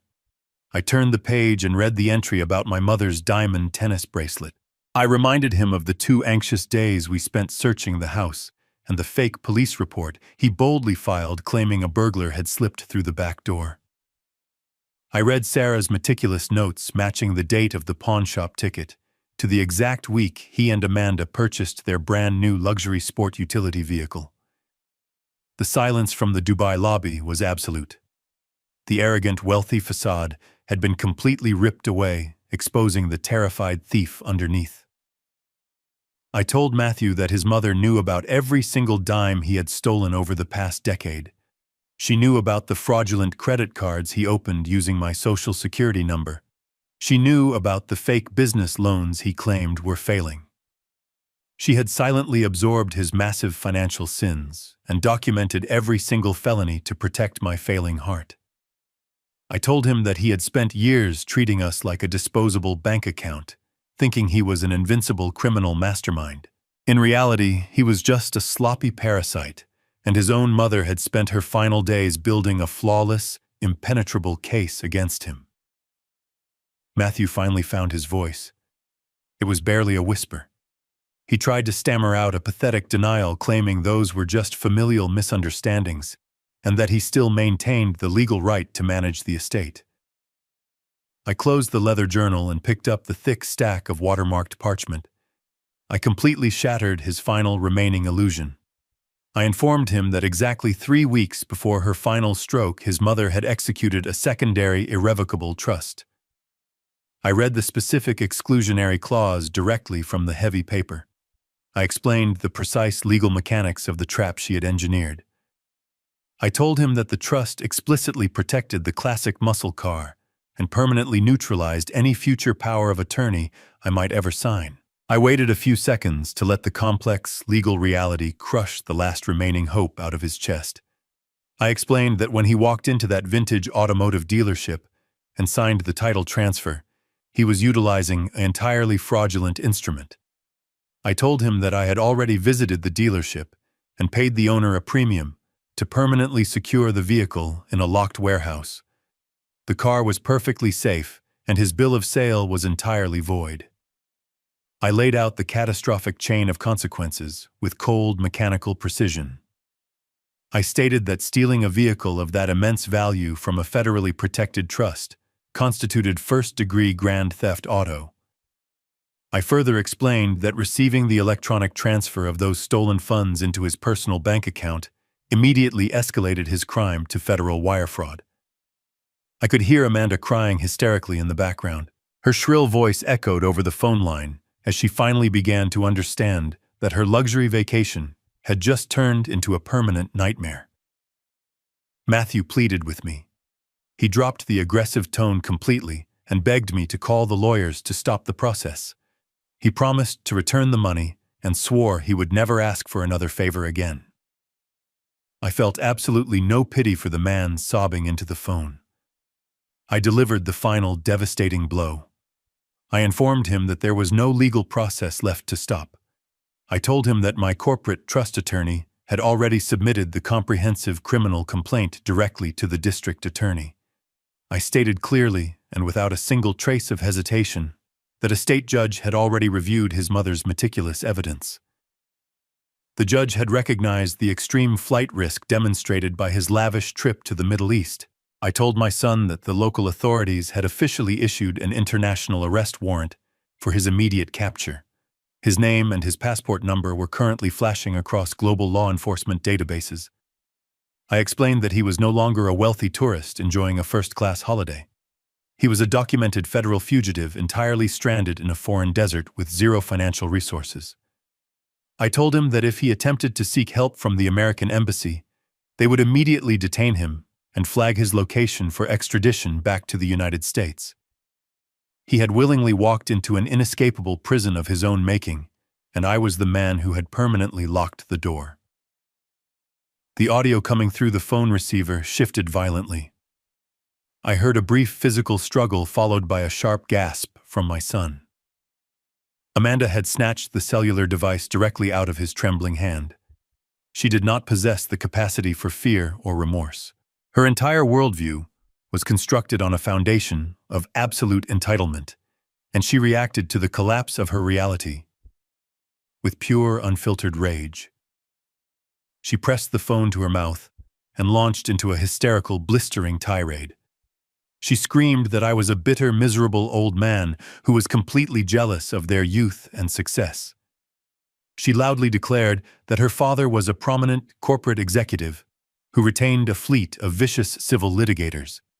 She threatened to sue me for severe emotional distress, defamation of character, and unlawful financial interference. She promised to drag me through the court system until I was forced to sell the house and sleep on the streets. She demanded that I immediately transfer $100,000 into her personal digital payment account as compensation for ruining her luxury anniversary vacation. She threatened to call the international press and expose me as an abusive monster who abandoned his only child in a foreign country. Her voice grew increasingly shrill, cutting through the quiet atmosphere of my fortified living room like a rusty blade. She was completely blind to the actual danger surrounding her. She firmly believed that throwing a massive verbal tantrum could magically reverse a federal criminal indictment. She thought she could bully a state judge and intimidate global law enforcement by simply screaming loud enough into a phone. I listened to her unhinged threats with absolute stoic detachment. I did not feel the sudden spike of anxiety that usually accompanied her dramatic outbursts. I felt absolutely nothing but a cold, profound exhaustion regarding their existence. I did not attempt to argue with her. I did not bother trying to explain the fundamental difference between an empty civil lawsuit and an active federal felony warrant. You cannot reason with a parasite when you are actively removing it from your skin. I waited for her to pause for a single breath. When she finally gasped for air, I spoke my final sentence to them. I told her to enjoy the desert heat, because it was the closest thing to hell she would experience before the federal authorities brought her husband home in chains. I pulled the phone away from my ear. I did not wait for her inevitable shrieking response. I pressed my thumb firmly against the red digital button on the screen and completely severed the international connection. The chaotic noise of the opulent lobby vanished instantly, replaced by the deep, comforting silence of my secure home. But disconnecting the call was not enough. I opened the security settings within my contact list. I selected my son's phone number and engaged the permanent block feature. I repeated the exact same process for Amanda's cellular device. I erased their digital access to my life with 2 simple taps on a glass screen. They could no longer call text or leave desperate voicemails begging for a rescue. The communication bridge was entirely and permanently destroyed. Thousands of miles away in the scorching heat of the United Arab Emirates. The absolute finality of their situation finally materialized. Matthew and Amanda were standing in the middle of a marble lobby, surrounded by extreme wealth they could no longer touch. The receptionist had confiscated their only source of stolen funds. Their premium credit lines were permanently deactivated. They possessed no physical currency to purchase a meal or secure a cheap motel room on the outskirts of the city. Their return flight tickets were inherently tied to the fraudulent credit cards, meaning the airline would automatically cancel their passage home the moment the payment bounced. If they walked out of those heavy glass doors, they would step into a sprawling foreign metropolis with absolutely no resources. If they attempted to visit the American embassy to beg for an emergency repatriation loan, the consular officers would immediately scan their passports. That scan would instantly trigger the international arrest warrant resting in the global law enforcement database. They would be detained by foreign authorities and held in a temporary holding facility until the extradition paperwork was finalized. They were completely cornered. The luxurious anniversary trip they had funded by stealing my dead wife's legacy had rapidly transformed into an inescapable nightmare. The desert mirage they had so arrogantly chased had completely evaporated, leaving them entirely stranded to face the devastating consequences of their own greed. 7 days passed. For me, those 7 days were spent in profound peace.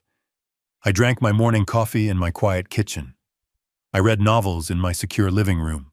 I tended to my garden without the constant lingering anxiety of my son unexpectedly dropping by to demand money. But for Matthew and Amanda, those same 7 days were an absolute descent into a customized personal hell. My corporate attorney, Bradley, utilized his extensive network of private investigators and international contacts to monitor their exact movements. He provided me with daily, highly detailed updates regarding their rapid public deterioration. The opulent desert resort did not offer them an ounce of sympathy. When the reality of their frozen accounts became undeniable, the hotel management politely but firmly summoned private security. Matthew and Amanda were publicly escorted out of the massive glass doors. They were forced to stand on the scorching concrete driveway, dragging their heavy designer luggage. They did not have enough physical currency to hire a luxury town car. They did not even have enough to hail a standard taxi. They were forced to walk several miles in the oppressive, suffocating heat of the United Arab Emirates just to locate a public transit station. Their pristine silk travel outfits were completely soaked in sweat and coated in fine desert dust by the time they finally retreated to the only place that would accept them without an entry fee. They returned to the international airport. They spent an entire week trapped inside the fluorescent purgatory of the departure terminal. The international banking authorities had officially red-flagged their names, preventing them from accessing any financial institutions. The arrogant couple who had demanded a panoramic penthouse suite and vintage champagne were reduced to fighting for floor space near the public restrooms. Bradley informed me that airport security footage showed them sleeping directly on the cold, hard linoleum tiles. Those massive hard-shell luxury suitcases that had arrogantly blocked my hallway just a week prior were repurposed as incredibly uncomfortable pillows. Amanda was forced to wash her face in the public sinks alongside exhausted budget travelers. The humiliation was absolute and entirely public. Matthew spent those 7 days desperately scrolling through his phone. He utilized the free airport wireless internet to call every single person he considered a friend. He begged his wealthy business associates for an emergency loan. He pleaded with his country club acquaintances. But superficial friendships are entirely built on the illusion of success. The moment Matthew admitted he was completely broke and stranded, his elite social circle vanished. They stopped answering his calls. They ignored his frantic messages. Amanda tried to contact her prominent corporate father, but he had already been briefed by my legal team regarding the active federal warrants. Her father completely disowned her actions and explicitly refused to wire a single dollar to aid a federal fugitive. The sheer physical exhaustion and profound hunger eventually broke whatever remained of my son's arrogant pride. He was forced to scrape the absolute bottom of his contact list. He finally reached out to a distant cousin on his mother's side. This was a man Matthew had openly mocked for years because he drove a used car and worked a blue-collar job. Matthew swallowed his massive ego and literally begged this cousin for salvation. He cried over the internet connection, promising to pay back every single penny with massive interest if the cousin would just buy them a ticket home. The cousin reluctantly agreed, but he did not possess the funds to purchase premium first-class accommodations. He bought them the absolute cheapest budget economy tickets available on the global market. The itinerary was completely miserable. It involved 3 separate grueling layovers in crowded regional hubs and nearly 40 hours of continuous travel. They were assigned the very last row of the aircraft right next to the lavatories. They had no complimentary champagne. They had no private leather reclining seats. They were squeezed into tiny rigid chairs surrounded by the very working-class people they had spent their entire lives looking down upon. I sat in my secure home and watched the digital flight tracker update their agonizingly slow progress across the globe. I felt no pity visualizing their cramped, miserable journey. Every single ache in their muscles and every single moment of public humiliation was entirely earned. They were finally experiencing the exact level of discomfort and disrespect they had so freely inflicted upon me. But the airport floor and the budget airline seats were just the prelude. The true punishment was patiently waiting for them at the final arrival gate. They were finally flying back to America, completely unaware of the Federal Reception Committee standing by to welcome them home. The heavy wheels of the commercial airliner hit the tarmac with a violent jolt. Matthew and Amanda shuffled off the aircraft and stepped onto American soil. They were physically broken and mentally exhausted from the grueling multi-day transit. They smelled of stale sweat and cheap airplane coffee. They walked in absolute silence through the brightly lit, sterile corridors of the International Arrivals Terminal. Matthew carried his cheap plastic duty-free bag, staring blankly at the polished floor. He firmly believed the absolute worst part of his ordeal was finally over. He assumed he could simply sneak back into his house, take a long hot shower, and figure out a way to manipulate me in the morning. He still foolishly believed this was merely a severe family dispute that he could eventually smooth over with enough apologies and false promises. They entered the massive cavernous hall of the Customs and Border Protection checkpoint. The room was intimidating, filled with long, winding lines of exhausted travelers and elevated security booths. Amanda stood a few feet behind him, complaining softly about her swollen ankles and her ruined vacation. Matthew stepped up to the designated line. He approached the elevated wooden counter. He handed his blue passport to the uniformed federal officer. He offered a weak, tired smile, attempting to project the image of a normal, weary tourist returning from a long trip. The officer did not return the smile. He maintained a completely blank, professional expression. He opened the booklet and placed the laminated photo page flat against the glowing glass of the digital scanner. The machine silently read the biometric data and transmitted the information to the central government database. The officer looked up at his computer monitor. His eyes widened imperceptibly, but his rigorous training instantly took over. He did not say a single word to my son. He casually asked Matthew to place his right hand on the green fingerprint reader. While Matthew complied, entirely oblivious to the catastrophic digital red flag flashing across the screen, the officer pressed a silent emergency button hidden deep beneath the counter. The atmosphere in the massive hall shifted instantly. The subtle change in the air was palpable even to the surrounding tourists. Less than 15 seconds later, the heavy restricted access doors located to the left of the checkpoint swung open violently. 4 large men wearing dark tactical vests with bold federal insignia across their chests emerged from the secure hallway. They did not walk casually. They moved with a terrifying coordinated sprint directly toward Matthew.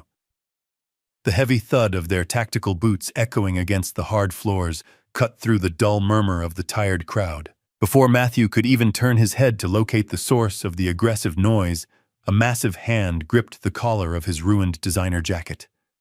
The physical force was completely overwhelming. Matthew was violently spun around and slammed forcefully chest first against the nearest concrete structural pillar. The impact knocked the wind entirely out of his lungs, causing him to gasp for air. A senior federal agent barked a sharp, authoritative command explicitly identifying Matthew as a wanted fugitive.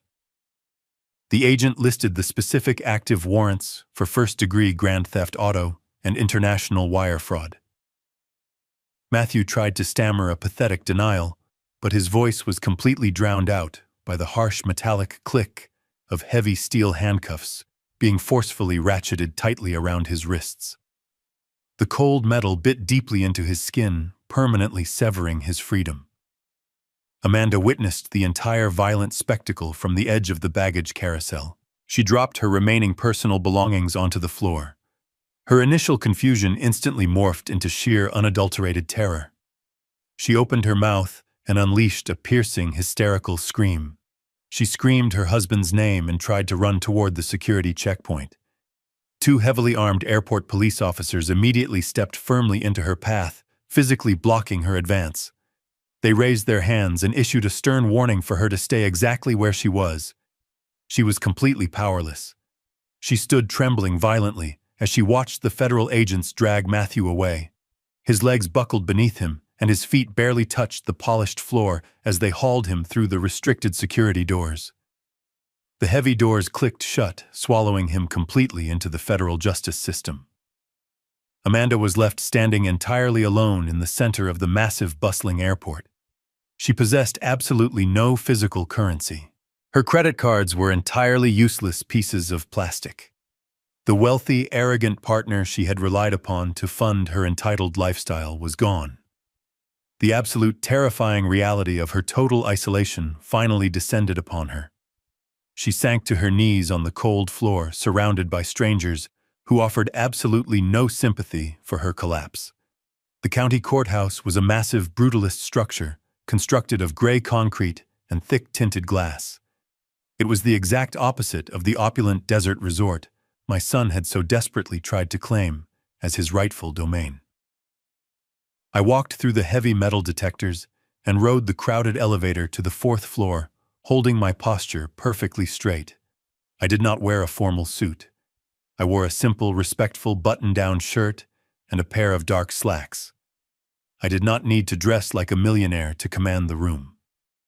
My corporate attorney Bradley was already waiting for me in the hallway outside courtroom number 7. He carried a single, slim leather briefcase. He gave me a brief nod, indicating that the prosecution was fully prepared to execute the final legal maneuver. We walked through the swinging wooden doors and took our seats in the front row of the gallery directly behind the prosecution table. The heavy side door of the courtroom opened with a loud metallic clank. The bailiff led a line of chained inmates into the jury box for their preliminary arraignments. I spotted my son immediately. The visual transformation was absolutely staggering. Matthew was entirely stripped of his tailored designer jackets and his expensive silk travel shirts.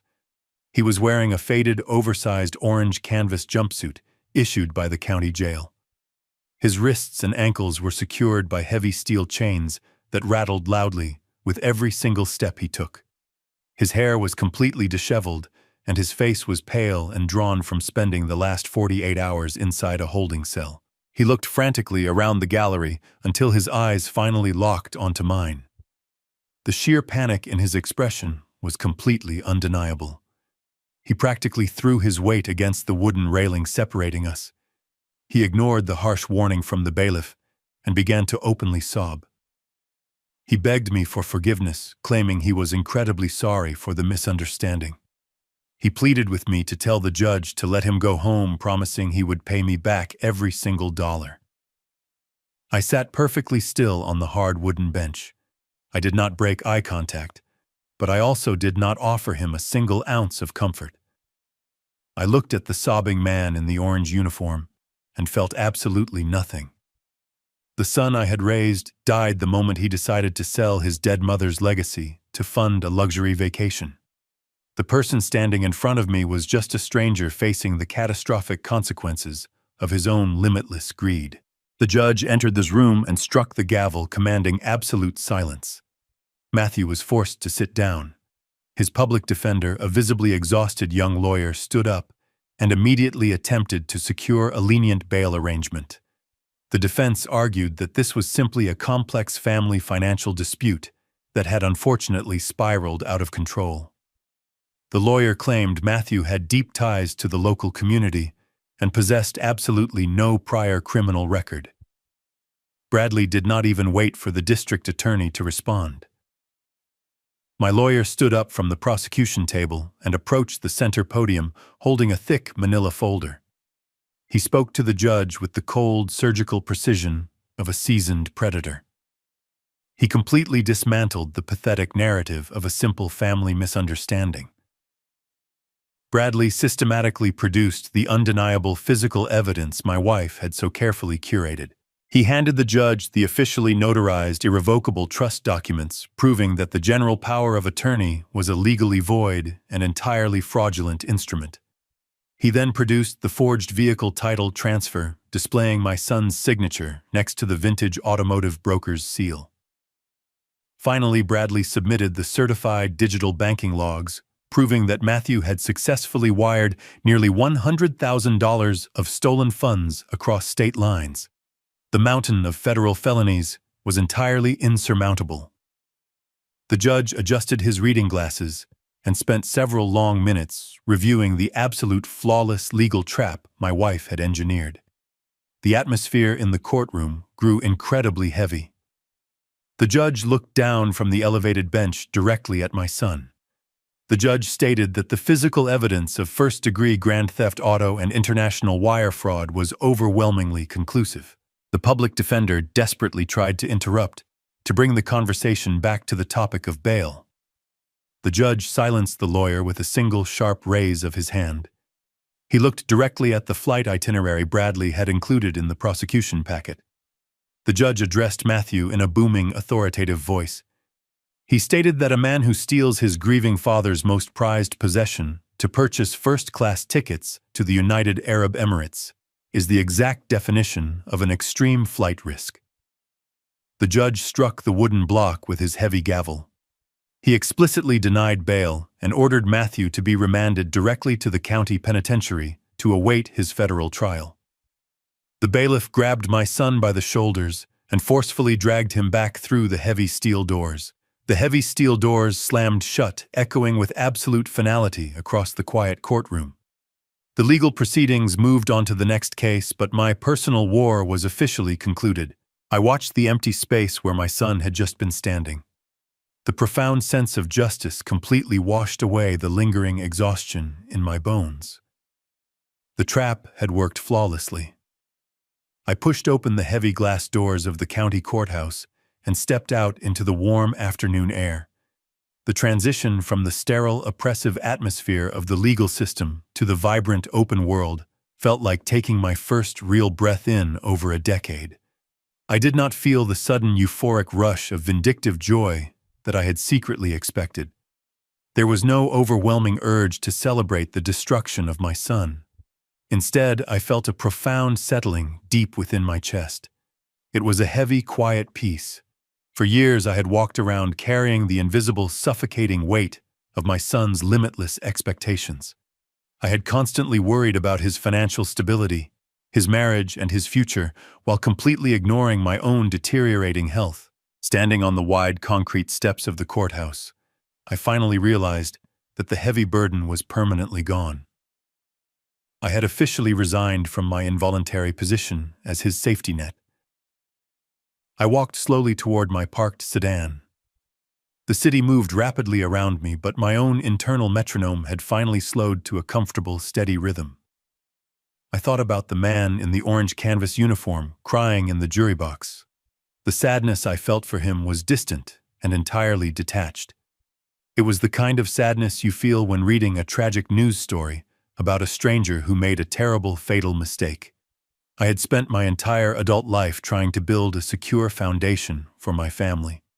Sarah had recognized long before her death that the foundation was solid, but the architect we raised was fundamentally flawed. She had given me the absolute ultimate gift. She did not just leave me a classic car and a protected trust fund. She gave me the undeniable, unvarnished truth. She gave me the profound permission to stop bleeding myself dry for a parasite. I started the engine of my daily commuter car and steered it away from the downtown financial district. The drive back to the vintage automotive gallery felt entirely different than it had a week ago. I was no longer racing against a ticking clock to prevent a catastrophic theft. I was taking a victory lap. I navigated the familiar industrial backroads with a light grip on the steering wheel. The fortified security system I had installed at my house was currently monitoring an empty, peaceful property. My financial accounts were completely secure and entirely severed from my son's toxic influence. The fortress was complete. The only remaining piece of the puzzle was reclaiming the physical manifestation of my wife's relentless dedication. I pulled into the pristine visitor parking lot of Leon's high-end dealership. The massive glass storefront windows reflected the bright afternoon sunlight. I walked through the heavy entry doors and was immediately greeted by the rich, familiar scent of premium leather conditioner and expensive carnauba wax. Leon was standing near the reception desk, speaking quietly with a prospective buyer. When he saw me enter the showroom, he immediately excused himself and walked over to shake my hand. He did not ask about the legal proceedings or pry into the details of my family tragedy. He simply looked at my relaxed posture and offered a warm, knowing smile. He recognized the distinct aura of a man who had successfully weathered a massive storm and emerged entirely intact on the other side. Leon gestured toward the secure detailing bays located at the rear of the building. We walked together down the wide, polished corridor. He informed me that since the legal hold had been officially cleared, his top technicians had spent the last 2 days treating the vehicle to a comprehensive premium detail. We arrived at the massive steel-reinforced door of the storage vault. Leon pressed a button on the wall keypad. The heavy metal door slowly ascended with a smooth mechanical hum. The dark, cavernous space was suddenly flooded with brilliant natural light pouring in from the massive open loading dock at the back of the room. Sitting perfectly centered in the bright square of sunlight was my wife's masterpiece. The candy apple red paint of the 1969 Mustang Mach-1 gleamed with a liquid, flawless intensity. Every single inch of the chrome bumper was polished to a mirror finish. The aggressive lines of the hood looked incredibly powerful and entirely triumphant. She was not just a restored classic car. She was the impenetrable vault that had successfully protected my future, and she was finally ready to go home. I stepped across the polished concrete floor of the secure vault and walked directly toward the driver's side door. I reached out and wrapped my fingers around the cold chrome handle. The heavy metal door swung open with a solid mechanical weight that modern vehicles simply do not possess. I lowered myself into the pristine black leather bucket seat.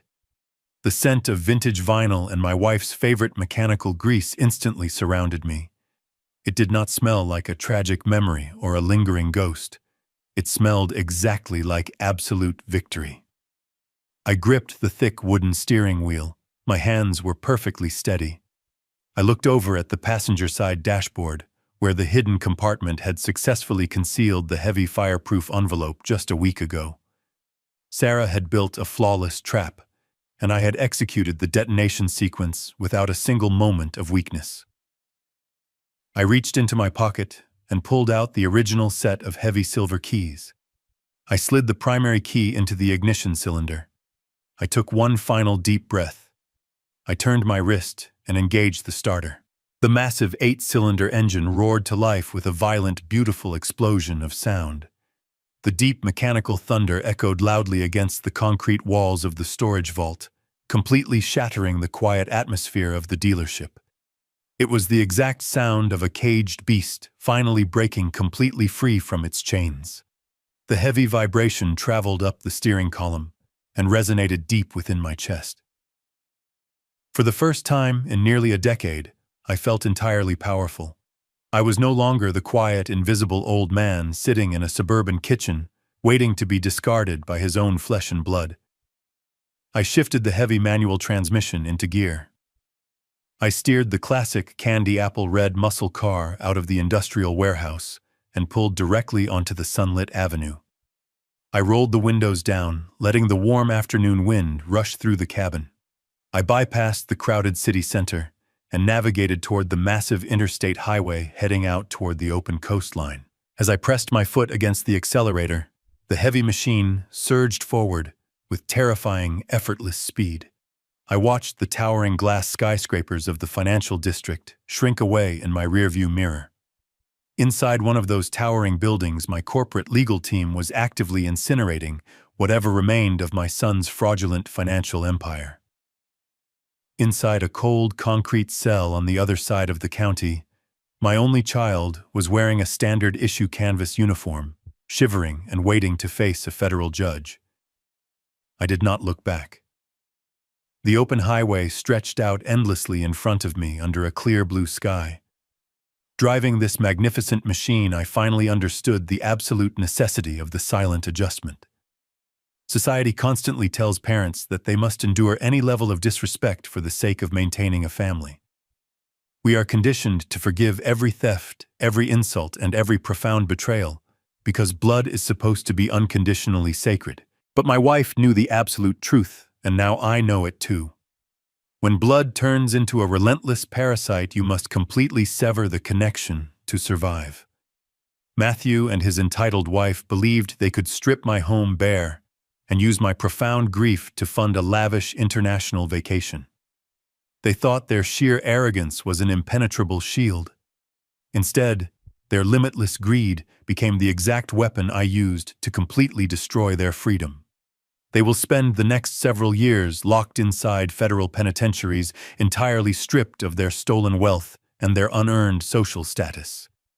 They will have absolutely nothing but the cold, terrifying reality of their choices to keep them company. Meanwhile, I am driving the exact priceless car they tried to steal, living inside a perfectly fortified home, completely protected by ironclad legal boundaries.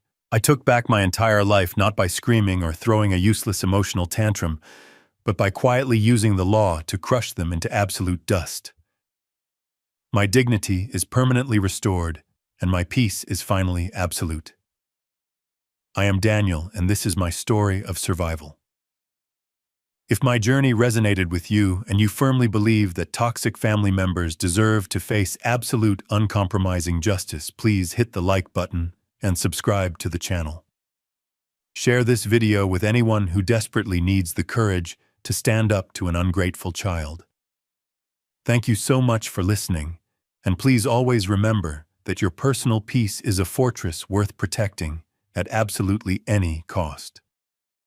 The most difficult lesson I learned from this entire ordeal is that unconditional love should never mean unconditional access to your life, your resources, or your peace of mind. Society often pressures us to endlessly forgive our family members, conditioning us to believe that blood ties demand infinite sacrifice. But when a child views your love as a weakness to be exploited, continuing to provide for them is not parenting. It is enabling your own destruction. True dignity is found the moment you realize that setting an impenetrable boundary is not an act of cruelty, but a necessary act of profound self-respect and survival. If this story resonated with you, please hit the like button, subscribe to the channel, and share your own experiences of setting boundaries with toxic family members in the comments below.